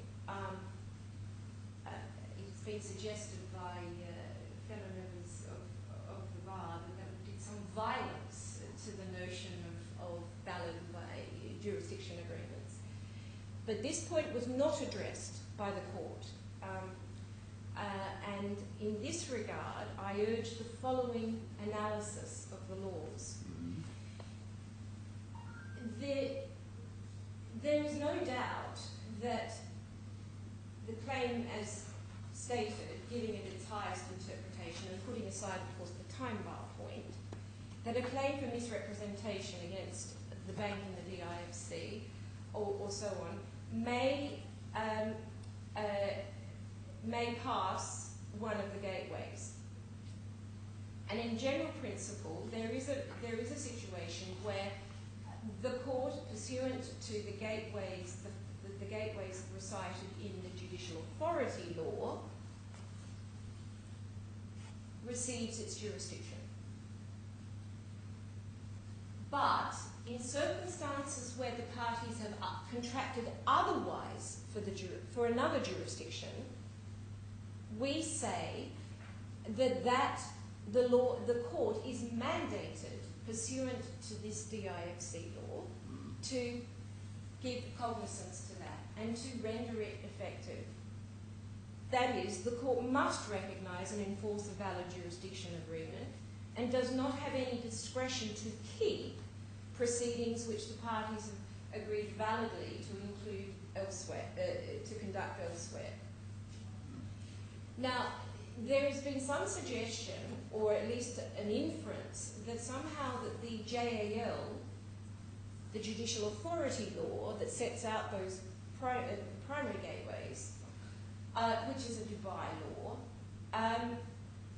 confers, and which law, as we've heard yesterday, confers exclusive jurisdiction in the face of the Dubai courts, its fellow Dubai courts, over certain claims. It cannot ignore an equal law of the ruler of Dubai, Sheikh Mohammed, namely this law, by keeping jurisdiction and not giving effect to a jurisdiction agreement. The real question is whether Article 13, which I think is probably the central one, does have that effect. Indeed, my Lord, and we say that it is not correct to subjugate that law, the DIFC law, to which mandates the effectiveness of choice of law and choice of jurisdiction, to the judicial authority law. They are both equal in status. I think you missed the point of my observation. To begin with, one has to work out what is the intended effect of Article 13. Only if you find that it has an effect in conflict with the JAL do you get to the question of reconciling them and whether one is subjected to another. My Lord, I don't suggest that there is any conflict between the two laws. One giveth, one taketh away. They do not conflict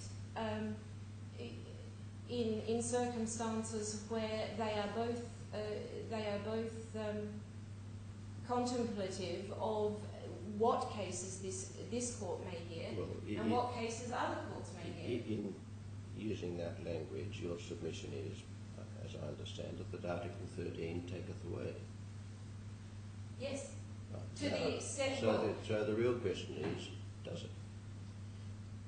It shall be effective. Yeah. Well, mandatory. All right. Well, maybe there's not much to be said one way or the other. You simply say that means it taketh away the jurisdiction which otherwise the court would have had. Yes, my Lord. And that is why, with respect, it may be helpful to look at the old law in which there was a very clear provision in the JAL that parties may opt out. And that was within the jurisdiction. It was quite clear that the court's jurisdiction, as set out in the preceding paragraph 1, in those days 5 gateways,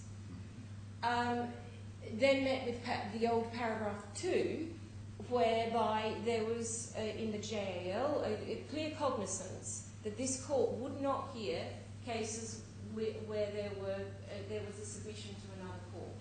Can you take me to that, please? Just occurs to me that the law as stated here in this bundle is in fact the current law, only the current law. Oh no, forgive me, paragraph 1. Which tab am I looking at? Tab 1, I'm sorry.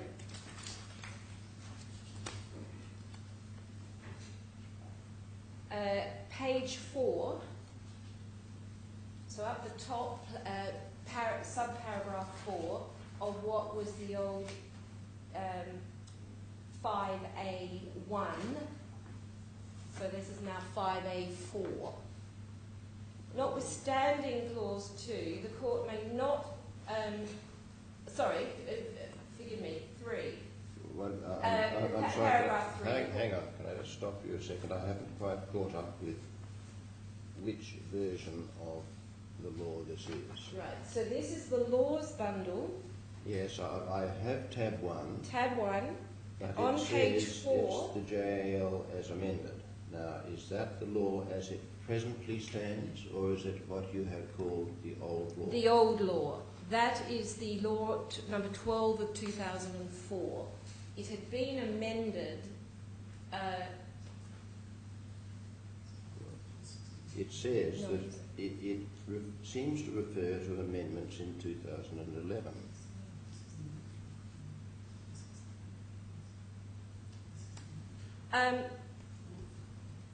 Well, I'm not sure that that's right. This is not how it looks. My Lord, perhaps if... this is... No, sorry, my colleague is absolutely right. I've misled, my Lord.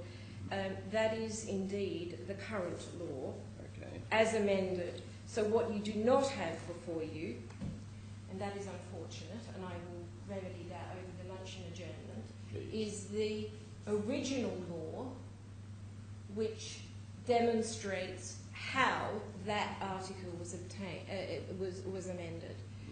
And it's my learned friend's point that old clause about opting out in the JAL no longer being in the new law, that somehow this court is not allowed to disclaim the jurisdiction that it might otherwise have under the preceding articles. Well, I think the best thing is for you to get it over the lunch and adjournment, yes, and immediately after lunch hand it up. You'll have about 10 seconds to say what you want to say about it, and then we'll move on. May I move on from that point now, because it is with the current law that we are dealing. I accept that. It is merely by reference to the old law that I want to make good this argument that the two laws, the DICC law mandating effectiveness of submission agreements and the JAL stand side by side. And there is some support for that proposition, is that in the Karafi case, it was not accepted by the Court of Appeal that the parties before this court had somehow, with the advent of the new law, lost their right to opt out. But what they didn't go on to address was the engagement of these two equal laws, and whether my proposition is right and my interpretation is that this court is mandated to disclaim cases where there is a valid and binding jurisdictional submission agreement. Well, now, the result in Karafi is against you, isn't it? Because they retain jurisdiction despite a submission to the jurisdiction of the Swiss courts. With respect, it is not against me, because in that case very particular situations obtained. In that case, there were two defendants, and the claims were made where the matrix of, it is alleged, the matrix of facts were inextricably linked, and the court determined that on a curious analysis of forum non-convenience, which I might say was not actually argued by the parties, because I was there, and sought to avoid what the court risked, the special circumstances of the case, and the risk of competing and conflicting decisions on the same matrix of fact. I think you're going down the wrong track. We're here considering naked jurisdiction. Yes. This point was not argued by the Court of Appeal and was not addressed. Please. My proposition was that the result in Bank Saracen is against you because the court retained jurisdiction, rightly or wrongly. I know you say it was odd, but they did, although there was a submission to the jurisdiction of the Swiss courts. Is that right? The decision is, yes, the outcome is against me, absolutely, right. But the submission that I now make was not considered. Right. So this issue of the equality of laws was not addressed by the Court of Appeal, and that is not surprising, bearing in mind the circumstances in which that case came about, and it was the new law was literally promulgated in the middle of the hearing, so everyone was on the hook somewhat. So the ratio of the Court of Appeal's case in Saracen, the jurisdiction challenge in Saracen, was that they kept it for special application of forum non-convenience. Now, what, if any, is the law about being bound by the Court of Appeal in this court? This is a genuine inquiry. I do not know. Well, I would, in ordinary situation, I would say yes. The first instance, Judge Sidney in first instance is of course bound by his. I would expect that. But However, then you say that simply the result is not enough to bind me. I must look at why.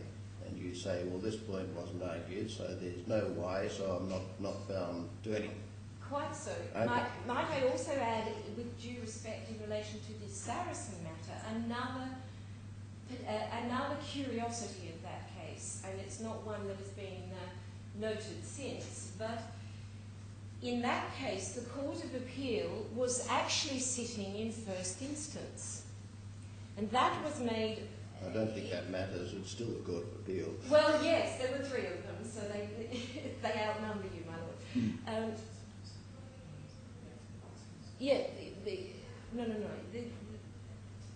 My friend points out that the one thing Saracen is proposition for, which helps us, is that it found, on the basis of documents simply signed by the claimant, that there were valid and binding jurisdiction agreements. And that the claimant's purported interpretation, therefore, trying to interpret them as an opt-in agreement to the DIFC, which you couldn't actually do in those days, was just dismissed summarily. So that's the only thing that Saracen, with respect, is good for on this point. All right. So where are we at? You say so Article 13. It means what it says. It has the effect of, if you give effect, then that means you don't have jurisdiction. Bank Saracen, while the result might have been to the contrary, that it was doesn't for matter. different reasons. Doesn't matter. The point was not dealt with there, so it's open to me to accept your argument. Right. To encourage you to accept my argument, sir, I also invite you to have regard to what is in the bundle. Placardum 3 of the JAO, which is the Article 5A, Placardum 3. That gateway, when properly interpreted, serves to confer back to this court such jurisdiction as it may have lost by virtue of a jurisdiction agreement and the application of DIFC law, for which I've contended, in the event that the foreign court actually declines, the foreign court having jurisdiction, or in the event that the foreign court declines that it has jurisdiction. So in situations where you've got, if you like, in principle or in your parlance, my lord, the construct of competing jurisdictions, where the foreign court declines to exercise, saying this court can have it back, but only, of course, if it's got, shall we say, primary jurisdiction or native jurisdiction in the first place. But that brings closes any potential lacuna in that a submission out, when the parties get to the proper court, are refused in that court for want of jurisdiction, it comes back. So it's if you like, a codified renvoi of the old style. I also pray and aid Chief Justice Wang's obiter in the Barclays Bank, which I know you had regard in quite considerable detail yesterday, my lord, to that case. It lends support to my approach, or the approach contended for by this defendant, which, like all members of the DIFC, and indeed the international banking and finance community generally, want to make that they look to the DIFC courts to afford commercial certainty and make sure people stick with their jurisdiction agreements and their contractual obligations. And Chief Justice Wang opined that it was entirely within the control of the banks and other enterprises to choose not to subject their disputes to DIFC jurisdiction by either trading through corporate vehicles in the DIFC or the wider emirate, or more simply, including jurisdiction clauses in their contracts, choosing where they allocate jurisdiction over their disputes. So I think my Lord can take, and that was the Court of Appeal, Your Honour can take some comfort that the policy of this court, notwithstanding some curiosity in the Bank Saracen case, is actually to give cognizance to jurisdiction agreements and make claims brought in defiance of them go away. All right, so we may be at the stage where whether they're exclusive or non-exclusive submissions doesn't matter, because your argument is whichever it is. Correct. Do you want to say anything more? Do you want to say that you are in a better position if they are submissions to the exclusive jurisdiction of foreign courts? Or is your argument still just as good or just as bad in that event? I think on that basis it stands.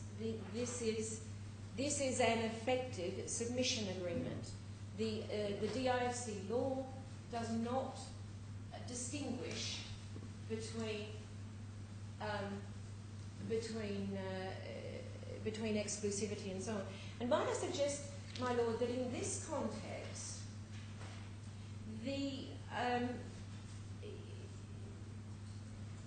a submission agreement can only be exclusive as between the parties if it only provides for one court.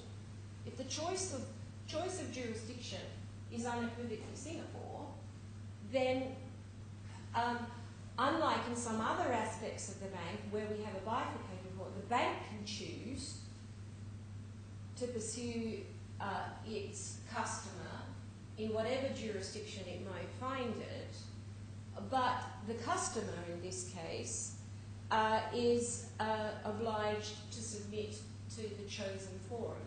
Oh, so like a bank, isn't it? It is indeed, my Lord, but there is nothing unreasonable or unusual, frankly, in that regard.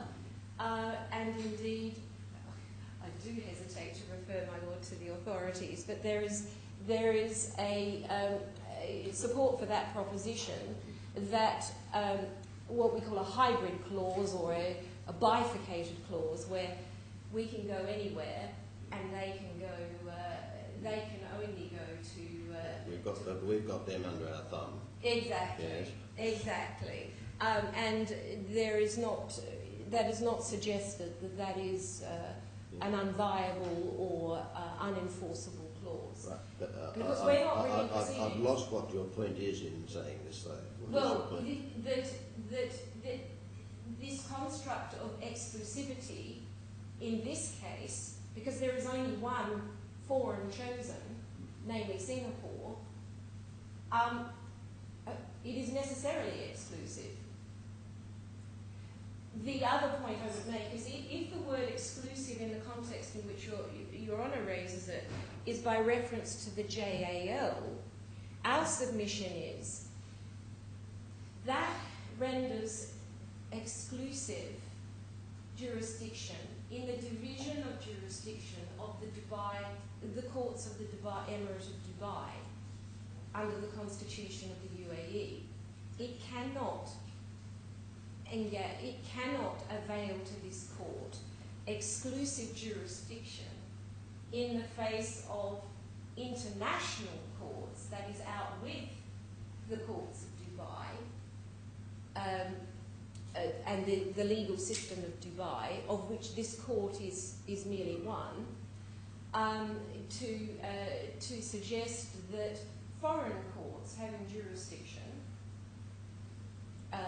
in relation to such claims are somehow trumped by the inclusion of the word in the JAL exclusive here. Well, this is an anticipatory answer to one of Ms. Sanger's arguments. Yes. Yes. Yes, right. Indeed. So I think on that basis, if I've answered Your Honour's question, this construct of exclusivity doesn't really assist the court in these circumstances, because on any scenario there is only one choice of jurisdiction, it is effective, we say mandatory effective for Singapore. Okay. Now, are we nearing the end of naked jurisdiction? Yes, naked jurisdiction indeed. I think that covers my points, unless Your Honour has any other concerns. On the naked jurisdiction, but if Your Honour is against me on any of those points, and that there is some relic of the claimant's claim that survives, then we get to the second limb as to the reasons why this court should not entertain such relic of a claim as we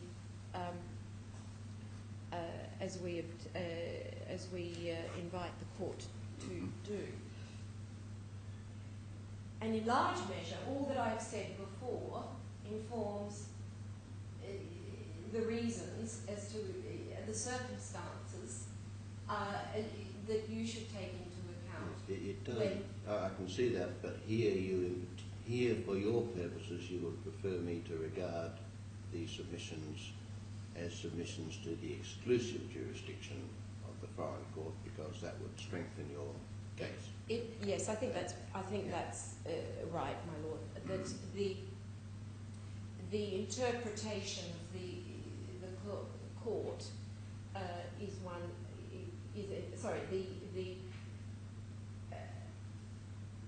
The suggestion that there is a contracting out, that this party to which this party should be held, is one of the factors that would inform this court as to why it should decline.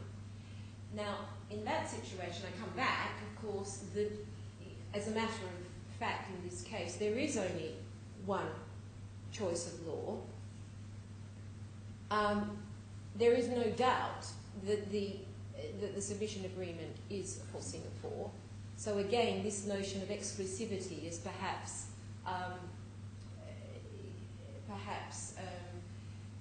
it is an exclusive jurisdiction clause because it is only for Singapore for which the parties have contracted. But that doesn't make an exclusive jurisdiction clause. At least I don't think so. Let's just make sure we're using the same language. Exclusive jurisdiction clause is one where the parties say, we agree that our disputes will be submitted to the courts of Singapore and only the courts of Singapore. No, my lord, I'm not sure that that's open on the clauses before you. I'm not sure that there is any distinction to be made. Well, hang on. As a concept, is that what you mean by the phrase an exclusive jurisdiction clause? One that amounts to an agreement that they will submit their disputes only to Singapore. Only to the Singapore courts. Yes. Yes, all right. And that's what I say is the proper interpretation of Clause 18 of the ISA. Yeah, well, I understand that, and we've done that. Yes. And if that is right, then, on my understanding, on the authorities, that puts you in a better position in asking this court to decline to exercise jurisdiction. I think if it were in the other way, if there were a non-exclusive jurisdiction, if the clause said that you submit to the non-exclusive, so the express terms are non-exclusive, then that muddies the water, and that might be a factor that slightly diminishes the strength of my argument on other circumstances to encourage you to decline. All right. Well, without troubling over the word slightly, I think we are well, probably indeed. in agreement. So it's not the absence of the word exclusive, it's the presence, if ever, of a non-exclusive jurisdiction. Or do you want to put your submissions to perhaps summarise your position, first on the basis that there is an exclusive jurisdiction clause, Yes. and secondly on the basis that there is a non-exclusive clause. And in the course of those submissions, I would like to hear you on one point. No, I'll leave that and see whether we get to it and whether I need to ask you specifically. All right. Go Yes. ahead. Okay. The one of the factors that my Lord should take into account when deciding whether it is appropriate to decline such jurisdiction as you think you may have is the fact of the submission agreements. And whether or not, to what the parties are bound, and what the parties have agreed in writing, but also in principle, practically, to where they have agreed to conduct their affairs. So there are two stages there. I think it might be important to think about them. If you have a clause which says we agree to submit our disputes arising out of this account conducting agreement to Singapore, one then has to ask, is the present dispute one which arises out of the account conducting agreement? Indeed. Yes.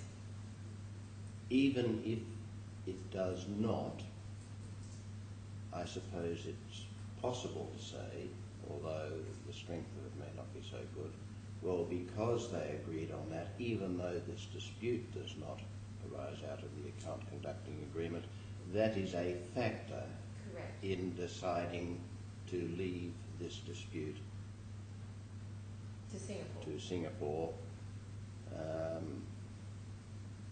Though it's not easy to see how that'll work, but anyway, I think we've got two different things. Indeed, my Lord, I accept that one has to have regard as to the scope of the relevant jurisdiction agreement. That affects the native jurisdiction point. It affects this also, doesn't it? Yes, indeed. But even more so, it assists us more. The fact is that we have multiple manifestations which together, if not individually, multiple jurisdiction clauses, agreements, multiple, if not individually, cover the field for Singapore. Well, I don't know quite what you mean by that. Well, because, let me explain myself. We have here a claim. Well, let me be a little more hypothetical. Let's assume that the claim here is in negligence. I know it's not, but yes. This will illustrate the point. At least I don't think it is. That may turn out to be wrong when I hear Miss Sankover. So the claim is, you negligently advised me to make this investment. I claim damages. One then has to ask, is that within any of the agreements to submit disputes to the Singapore courts? If it's not within any of them,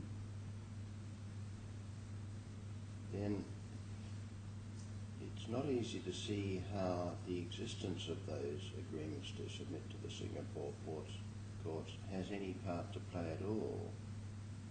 Nothing plus nothing plus nothing equals nothing. That comes with respect from the strict interpretation of the agreements, and where Your Honour must first find that the claim made falls out with the agreement. I fully accept that a claim, for example, if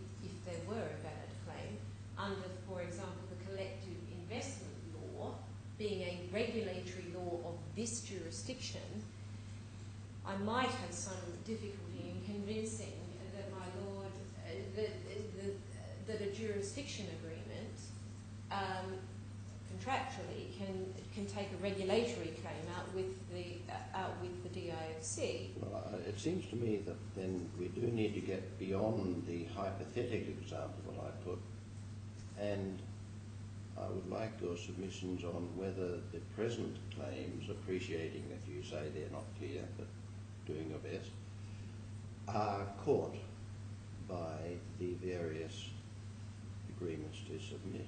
Yes. My submission is, and this is on the effectiveness, this goes back to the effectiveness and the proper interpretation, the ISA for Singapore.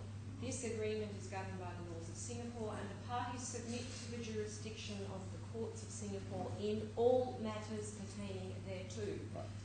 So you say, well, can I just see where we're going? Come back to it, please. Yes. But do you say that the terms and conditions, either of the terms and conditions agreements, would catch the present claims? In other words, is only the ISA that you rely on? No, I think the Singapore branch provisions deal with and the declaration in part 13.1 of the Singapore branch, the products and services of the bank only entail a relationship between the customer and the bank in Singapore.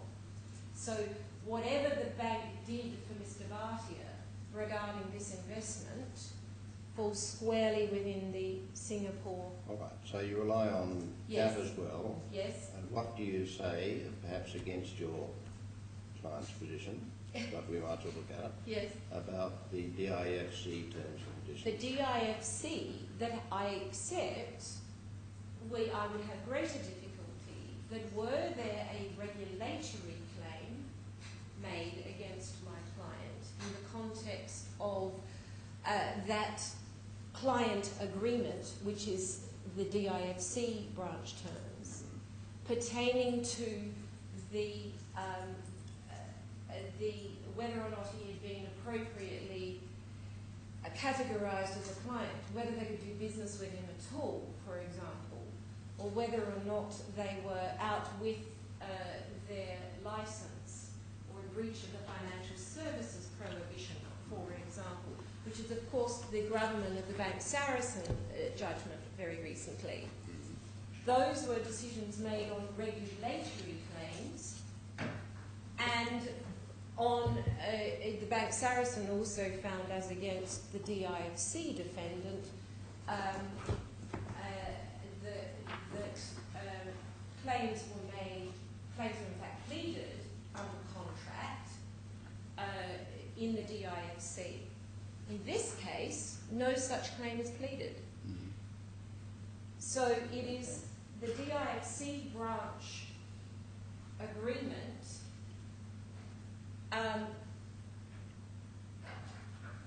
requiring the claimant, but not the bank, to submit to the jurisdiction of the DIFC is somewhat moot with respect, because there are no claims, in my respectful submission, to which that could attach. Right. Now, what about the Singapore terms and conditions, clause 21, which is the actual submission to jurisdiction clause? Do you say that would catch the claims presently made against you? Well, the actual submission clause is in two parts. The first one is clause 13. The customer further waives any claims or actions. You've already referred to that. Yes. I'm asking about the next one. The next one. That is under the general provisions, is to the non-exclusive jurisdiction in connection with it arising out of these terms. Such submission shall not prejudice the bank's right to go elsewhere. So it is the bank who can go elsewhere, but the client must go to Singapore. No. My question was, we are here considering whether the claims are caught by the submissions to Singapore jurisdiction. You say they are caught by the ISA. Yes. Because it talks about all matters pertaining to the ISA, and you say these claims are matters pertaining to the ISA. Correct. Now, come back to that and tell me why in just a second. You also say that Clause 13 of the Singapore terms captures the claims. No, I don't think that's either right or wrong. I'm asking about Clause 21. Any action or proceeding that may arise out of or in connection with these terms. Do you say that that captures the claims which are made against you in this case? It certainly wouldn't capture the CIL claim, What but about the rest? in relation to the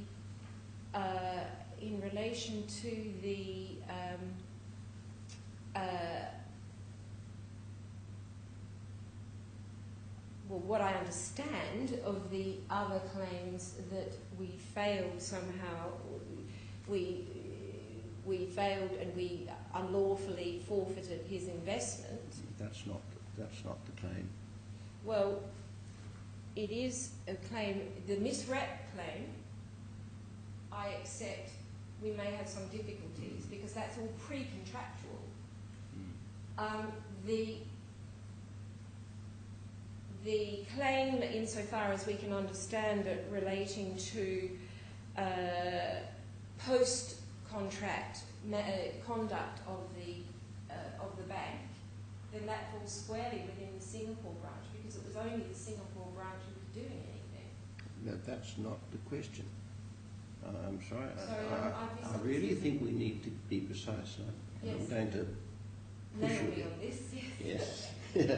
Also, may arise out of or in connection with these terms. Yes. That's the test. It's not whether it's got something to do with Singapore.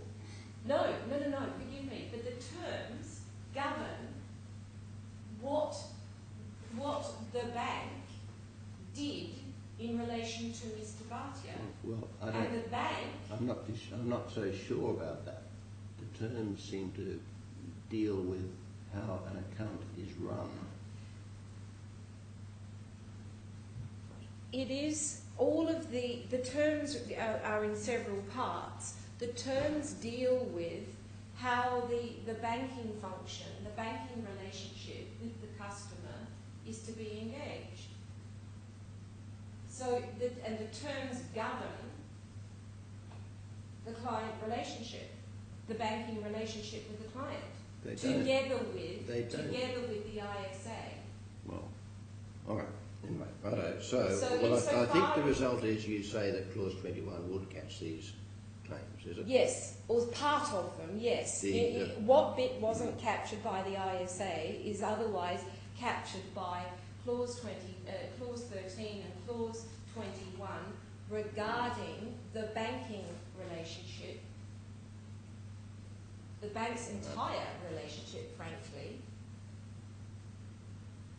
in relation to this investment.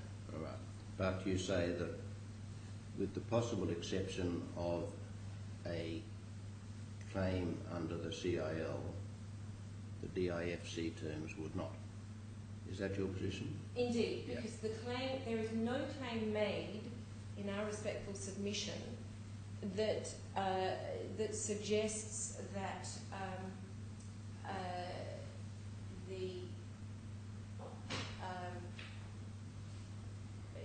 the terms which govern the regulatory aspects of it. I could anticipate that they could have brought a claim under that contract, but they haven't even mentioned it until now, that relates to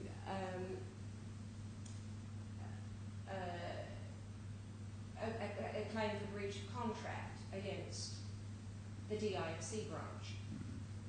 Right. That they were contractually deficient in the services of arranging that they undertook, but no such claim is pleaded. All right. Well, back to the ISA, the words "in all matters pertaining thereto," just so that I understand your position, and so Ms. Sanger can answer it if she wishes to.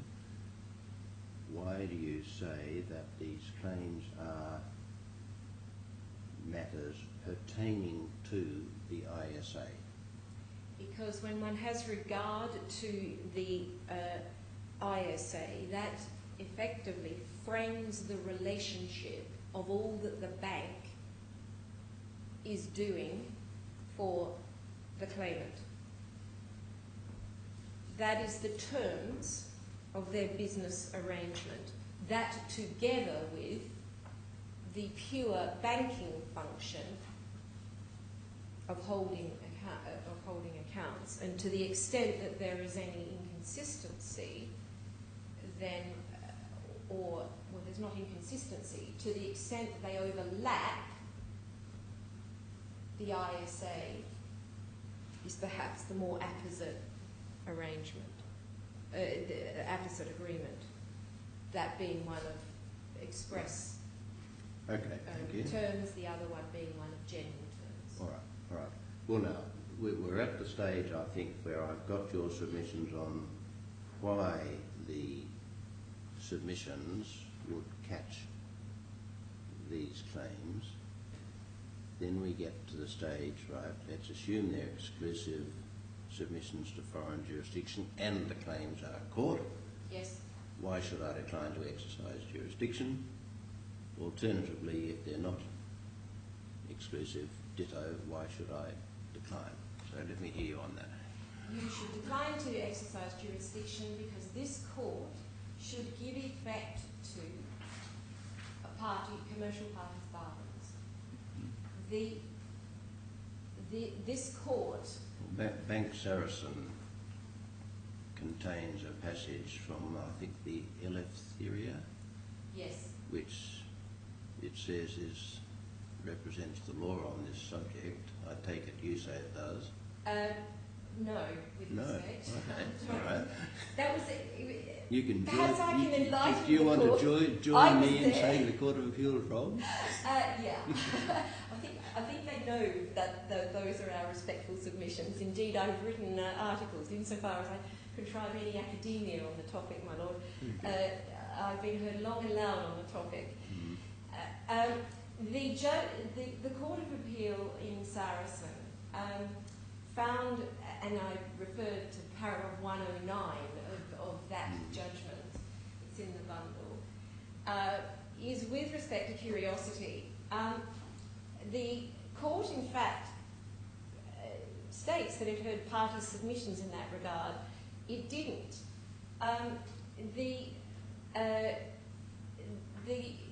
The cases to which are referred in that decision came as somewhat of a surprise to all of us.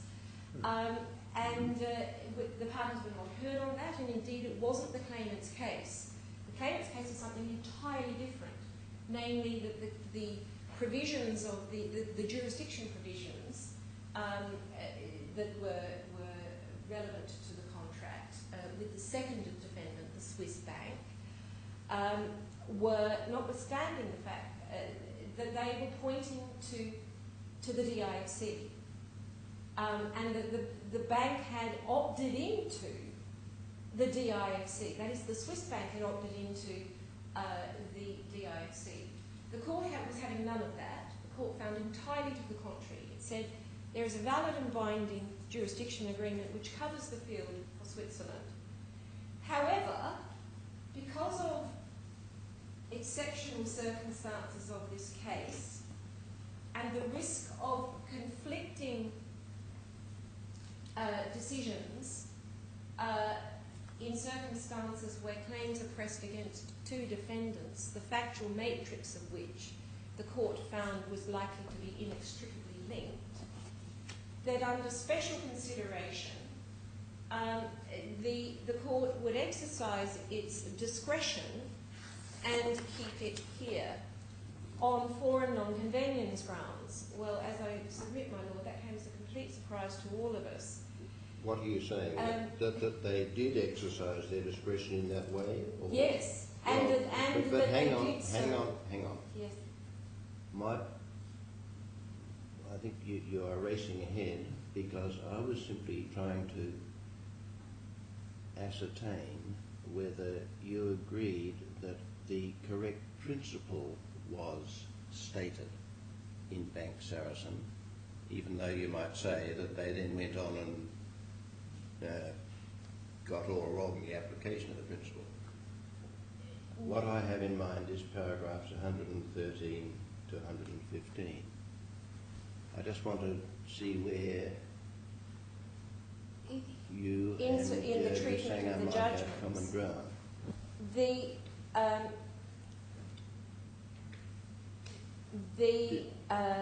you agree? I accept that those cases exist in the House of Lords, but they are, in the courts of England. But I would submit that the proper approach of this court would be to consider the matter under English law, to apply the very principles of forum non-convenience, if that's what was appropriate. My submission, of course, was that it's not. You're bound to afford the analysis, and that those cases, as recited, did not identify the very exceptional circumstances for which the two cases recited were propositions. I don't understand you, I'm sorry. Can you say that again? The House of Lords, in that, traces a line of authority in those two cases on the two cases that are recited, and demonstrating that very exceptional circumstances must be proven by the claimant, demonstrating injustice, not just administrative convenience. And we could find, and I have not since found, any recent authority which would accommodate a stay to the exclusion of the chosen forum. Now, in my respectful submission, in short, this decision, this treatment of the cases, even as recited, is somewhat of an aberration. In short, it's my respectful submission that the English courts will stay proceedings in aid of a jurisdiction clause unless the claimant makes a very convincing case of being allowed to break his contract and stay put. Well, if that is meant to be anything different from what appears here, you'll have to give me authorities for it. It seems to me to amount to be very similar to what is said in the passages. Yes, and set up. Exactly. But what we submit with respect is that on the facts of those authorities, the Bank Saracen case was a matter of administrative convenience. Now, look, please, Miss Campbell, I'm not concerned at all with what they did on this in the Bank Saracen case. I'm just trying to establish what your submission is as to the principles that should be applied. Do you agree that an accurate statement of the principles is found in paragraphs 113 to 115 of Bank Saracen? If yes, we move on. If no, I want to hear you on what the principles are with reference to authority. Yes. Right? I accept that those principles, when one applies the notion of forum convenience, is in the exceptional circumstances of this court. If it accepts that I'm wrong on the point of you're bound to afford cognizance of the jurisdiction agreement. If you say that nevertheless I have some discretion to keep it in light of a jurisdiction clause, I submit that those principles accurately articulate the very strong and exceptional circumstances that you need to consider, my Lord, as to why a jurisdiction clause should be ignored. All right, we've got there. Right, forgive me. I had misunderstood I had misunderstood what you were asking me to do. And it is my very strong submission that those exceptional circumstances, whatever they might be, do not obtain here, not least of which because there is only one defendant. And there is only one case. There's no risk of potentially conflicting decisions. If the case goes away, it goes to Singapore, if at all, and that's the end of the matter. This court will not deal with it again. There is no risk of a complex matrix of fact that in respect of which two parties are inextricably linked that would inform the outcome of the decision in one court or the other. So the entire gravamen of the reasons that the Court of Appeal in Saracen took to keep it here it just doesn't obtain in this case. This is a clear case of it should go to Singapore. And that the parties should be held to their contractual bargains. And certainly in the English cases, notwithstanding the two recited here, all of them show a degree of fidelity to choice of law agreements for foreign courts, and there is certainly no presumption in favour of a stay. Well, that brings me to what I started to ask you about. Insofar as choice of law might play a part in stage 2, not naked jurisdiction, yes, but whether to exercise it,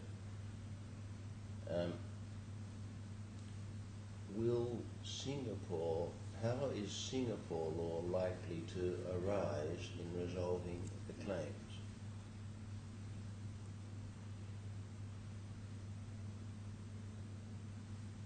If the claim for misrepresentation, a claim for misrepresentation can be determined under Singapore law. There is a construct, and no doubt, of Singapore law. But there is nothing to prevent the Singapore court making its own determination about what is the applicable law of the claim and determining it on the claim as pleaded under DIFC law, determining the claim under DIFC law. That's not an answer to my question. Well, it's an implicit answer, I suppose. It won't, but Singapore court can determine and apply DIFC law. Yes, the applicable law of the claim is a separate consideration from the jurisdiction. So if the courts of Singapore, the jurisdiction agreement is separate and distinct from the applicable law agreement. They're both enforceable. But it would be a matter for the Singapore courts to determine the claims as made, if they are ever made, in Singapore.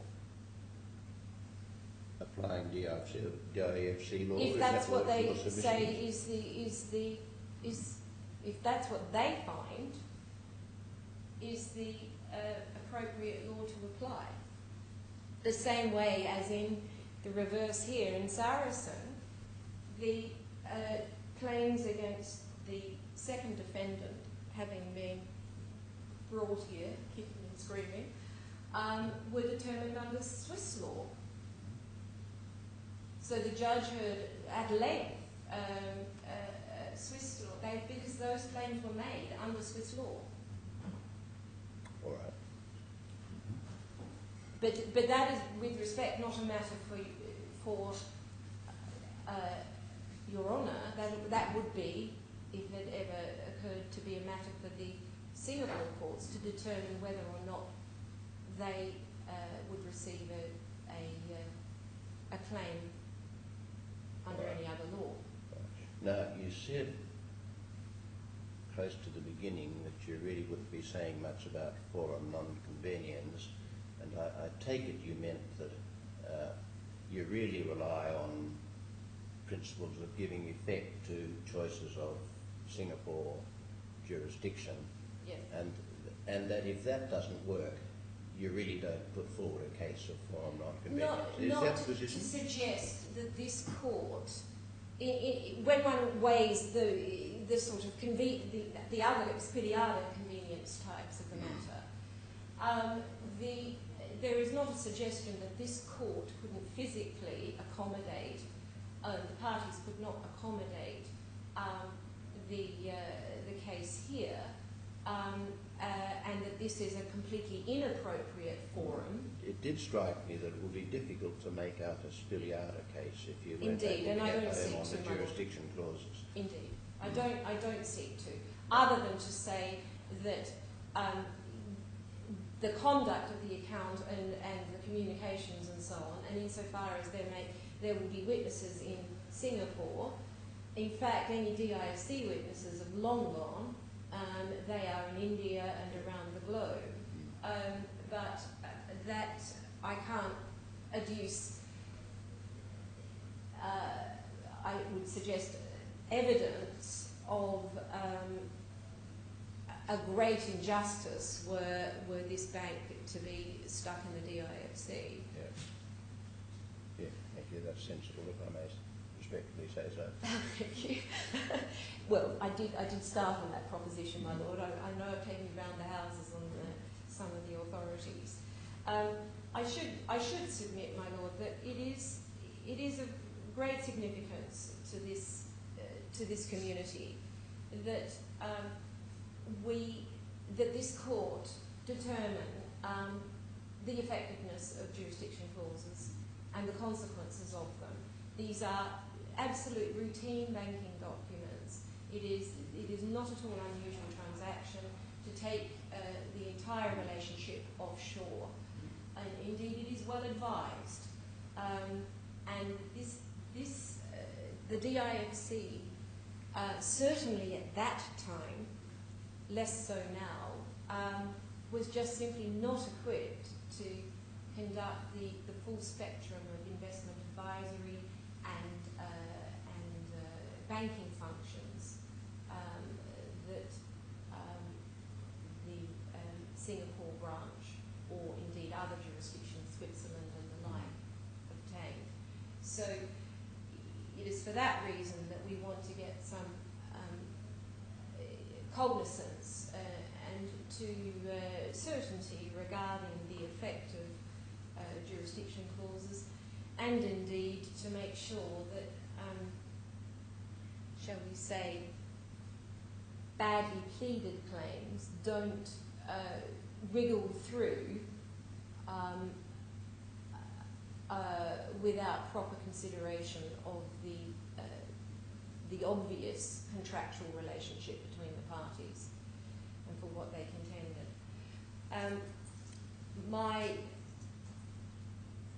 You've heard my primary submission. You have no jurisdiction. The time bar point is fatal. If you're against me on that, it falls to be determined what claim survives a time bar. In fact, the time bar affects all of them. The collective investment law has no application. Time bar affects all except possibly deceit, if there is a deceit. But that might be in a different position. You say it Yes. also affects it.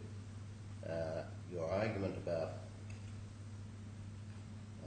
no cause of action shown is really limited to the CIL, so that if you don't succeed on time bar, then your next step would knock out only CIL, but then when you move on to the jurisdiction clauses, you say they knock everything out. Yes. As to naked jurisdiction. Correct. Yep. Right. And then my final point, and this is perhaps a matter of legal discretion, this falls within the second limb, is that the game's not worth the candle. Whatever's left whatever position we take in relation to the residual claim, that is at best a claim for misrepresentation, the claimants, you should take into account as part of your discretion as to whether or not the claim could properly be heard in light of the current paucity of pleading. And that is one of, if not to penalise the claimants, but certainly to bring some dignity to the rules of this court, requiring that statements of case be properly pleaded and articulated. I would invite my Lord to find, or Your Honour to find, that you could not be confident that in fact there is a viable claim for anything, including misrepresentation, and that it would be immediately vulnerable to an application to strike out the state of the current pleading, so that the step and the action would be taken in that regard, in which case the game is not worth the candle. Now, it strikes me as a little odd to enter into those things as a factor relevant to the exercise of jurisdiction, because they are things which would only arise if jurisdiction were being exercised. Correct. But the second limb of Part 12 allows you to decline to exercise such jurisdiction as you have. And in my respectful submission, these are not just considerations of forum non-convenience, holding people to their contractual bargain for the chosen forum and the like. They are also looking at the case in the round. But I'm sorry, is it right to say, I will not exercise jurisdiction because your case is a very weak one, as distinct from saying, well, I will exercise jurisdiction, but your case is a very weak one? Why should one do the former rather than the latter? Because my submission is, my Lord, that you have that is inherent in your power to decline to exercise the jurisdiction you say you have. But I can only do so. If you like, the unviability and the ultimate fatality of the case, or the terminality of the case, particularly given the maths of this, it would be entirely within your in the court's discretion to say, well, one of the factors is to have regard to the hopelessness of the case and the pointlessness of it, in which event, and bearing in mind the exorbitant cost that it's going to take to come back again and argue on the merits of it, on the summary judgment application, to achieve the case as pleaded before you is insufficient, and then you may take that into account when determining whether or not to exercise any jurisdiction you may find you have. But I must determine that on a principled basis, and I think the point of my question to you, and maybe nothing more can be said, is that principle would seem to suggest that one should not decline to exercise jurisdiction because the case is seen as weak, or, for example, because only 1,000 dirham is at stake. A party is entitled to ask the court to determine a case, even if that determination is that the case is weak, or that 1,000 dirhams rather than 10 million is at stake. Well, that's where perhaps we differ, my Lord. I say, and I've recited the authorities on an abusive process, to say that effectively enables the court to decline the jurisdiction. But it's not an abusive process to come to court with a badly pleaded case, or with a case in which only 1,000 dirham is claimed. Well, And I'm just using these as illustrations, of course. With respect, I demur. When the rules mandate how cases are to be stated, particularly ones where there are allegations of misconduct and misrepresentation, and that is not before this court, and the court is doing its very best to assist the claimant to find a cause, then I would respectfully submit that indulgence should not be afforded and may be prayed in aid, that is, the deficiencies and the defects may be prayed in aid in the exercise of your jurisdictional determination.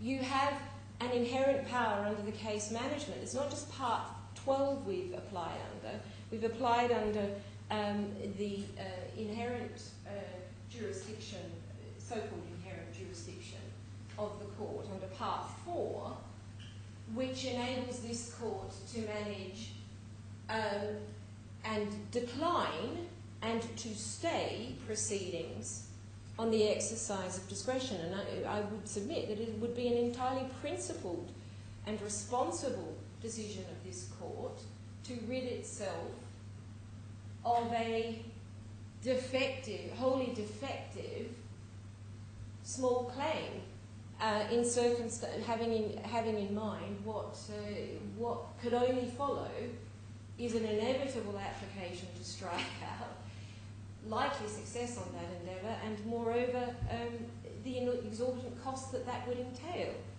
The game is truly not worth the candle, and that is a factor. It may very well be the exceptional circumstance to which the Ethelradia and those English cases recited, and indeed, but in the reverse, I accept, to quit yourself of a jurisdiction as opposed to keeping it. Right. Well, now, last question then. I suspect it's last because I've got a feeling you're at the end. I may be wrong. Yes. You may gather that I'm not entirely receptive to this last line of submissions. Can you support it by saying that this was done in some other case? Well, my Lord, I've quoted the authority from the Court of England and Wales, certainly not in this jurisdiction, where we haven't evolved sufficiently that we've got very much substantive material. I don't mean in this jurisdiction. In the... I mean anywhere. I'll take any book I can get. Quoted but to what you have quoted is just a general passage about the court should correct. Not let its process be abused. Well, that doesn't really help me very much. No, let me be clear. I am not doubting that it may be appropriate or would be appropriate for a court in the exercise of its jurisdiction to say this claim is so badly pleaded it should be struck out. I don't think it would be able to say this case is only about 1,000 dirham, therefore it should be struck out. But we'll leave that. What you are saying is, however, the court should do this under the rubric of declining to exercise jurisdiction. Have you authority for that? Not in the context of declining jurisdiction. Okay. No, my Lord, but I do have it in the context of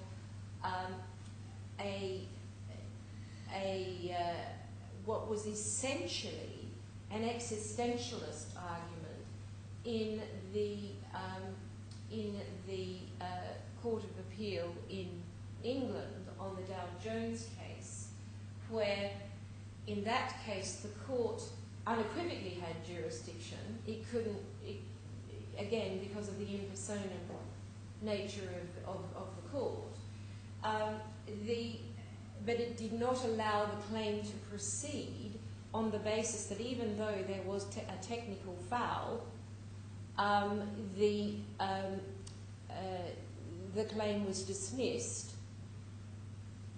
and stayed because it failed this essential test of the game being worth the candle.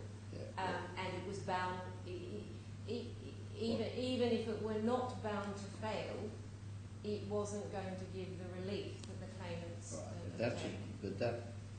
That's a different thing, because your submission is that this should be done under the rubric of declining to exercise jurisdiction. Correct. That's the problem. I accept that. And I can find no clear authority, despite having looked, on that narrow point.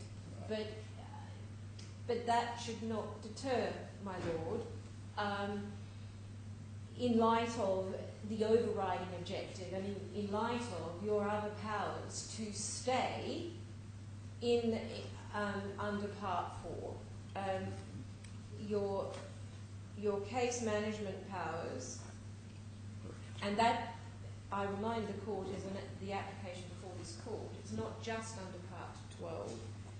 It's in the rules, Rule 4.26, stay the whole or part of any proceedings or judgment either generally or until a specified date or event. Shall I take that as a submission by you to jurisdiction? No, my Lord, you may not. In that case, I would ignore it. Well, no, with respect. No, surely, if I were to exercise that power, I would be exercising jurisdiction. With respect, no, because every application for jurisdiction that has come before this court thus far, or jurisdiction challenge that has come before that thing, has been done so also on that inherent clause, jurisdiction. Unequivocally, and I state that till I go blind, we do not submit to this jurisdiction. We take no step in the action. I was pulling your leg, don't worry. But the serious... But there is nothing to suggest that your general powers do not inform the exercise of your Part 12 powers. All that means is that I could stay the application to declare that there is no jurisdiction. You could. Yeah. I think you're staying at least for 7 days to allow me to convince you on the misrepresentation point. I don't think I'll need an order. Have we finished? Do we? I think we've finished. Unless, of course, you have any further. No, thank you. That is fine. Well, actually, that's excellent timing.